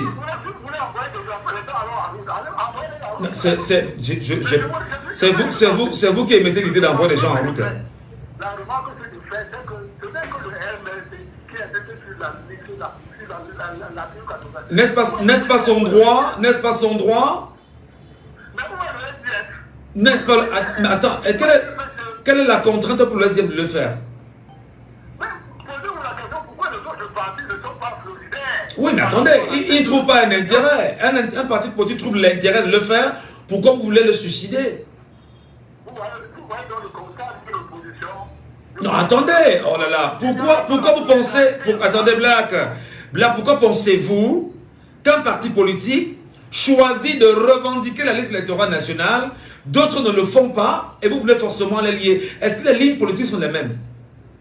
Moi, je suis en train de vous dire que... Est-ce que les lignes politiques sont les mêmes, Black? Répondez. Bien sûr que non. Voilà. C'est un problème juridique qui concerne Voilà, donc vous n'allez pas... C'est un problème juridique qui concerne tous les partis. La publication de la liste concerne tous les partis. Très bien. Et ne parle pas de leur idéologie. Très bien. Merci beaucoup, Black. Merci beaucoup, Black. Merci. Vous nous faites toujours beaucoup de plaisir à chaque fois que vous appelez. Je ne sais pas. Lucie est avec nous. Lucie Pauline. Allô, bonjour. Aïe, aïe, aïe. Attendez. Lucie Pauline, bonjour. Bonjour, Michel. Bienvenue, madame. Nous vous écoutons parfaitement. Ça fait plaisir d'entendre la femme. Enfin. Nous vous écoutons, Lucie. Allez-y. Je vous en prie. Déjà, le premier sujet a été très bien débattu dans tous ces paramètres, surtout avec tous ceux qui sont passés avant moi et surtout ce monsieur qui vient de partir. Il nous donne un peu d'autres angles que nous devons prendre en compte parce que ça veut dire qu'il y a aussi une minorité qui peut penser, qui peut avoir cette lecture comme ce monsieur qui vient de partir. Donc, on doit prendre aussi en compte. Après avoir dit tout ça, moi, je viens d'abord déjà pour déjà te dire, Michel, que je donne déjà mon avis, j'ai donné mon avis sur les élections pour parfait. Pour déjà te dire que j'aimerais que tu essaies un peu d'en parler. Nous, on a les états généraux à Bruxelles du 14 au 16 mars 2025. Non, attendez, Lucie. M'amener à faire une promotion de la basse sur une radio camerounaise, c'est exposer ma radio à une censure du Conseil national de la communication. C'est-à-dire, je donne le bâton pour me faire battre sur moi-même. Je voudrais qu'on reste sur le sujet précisément. Le deuxième, sans faire de promotion de la base sur Jambo FM.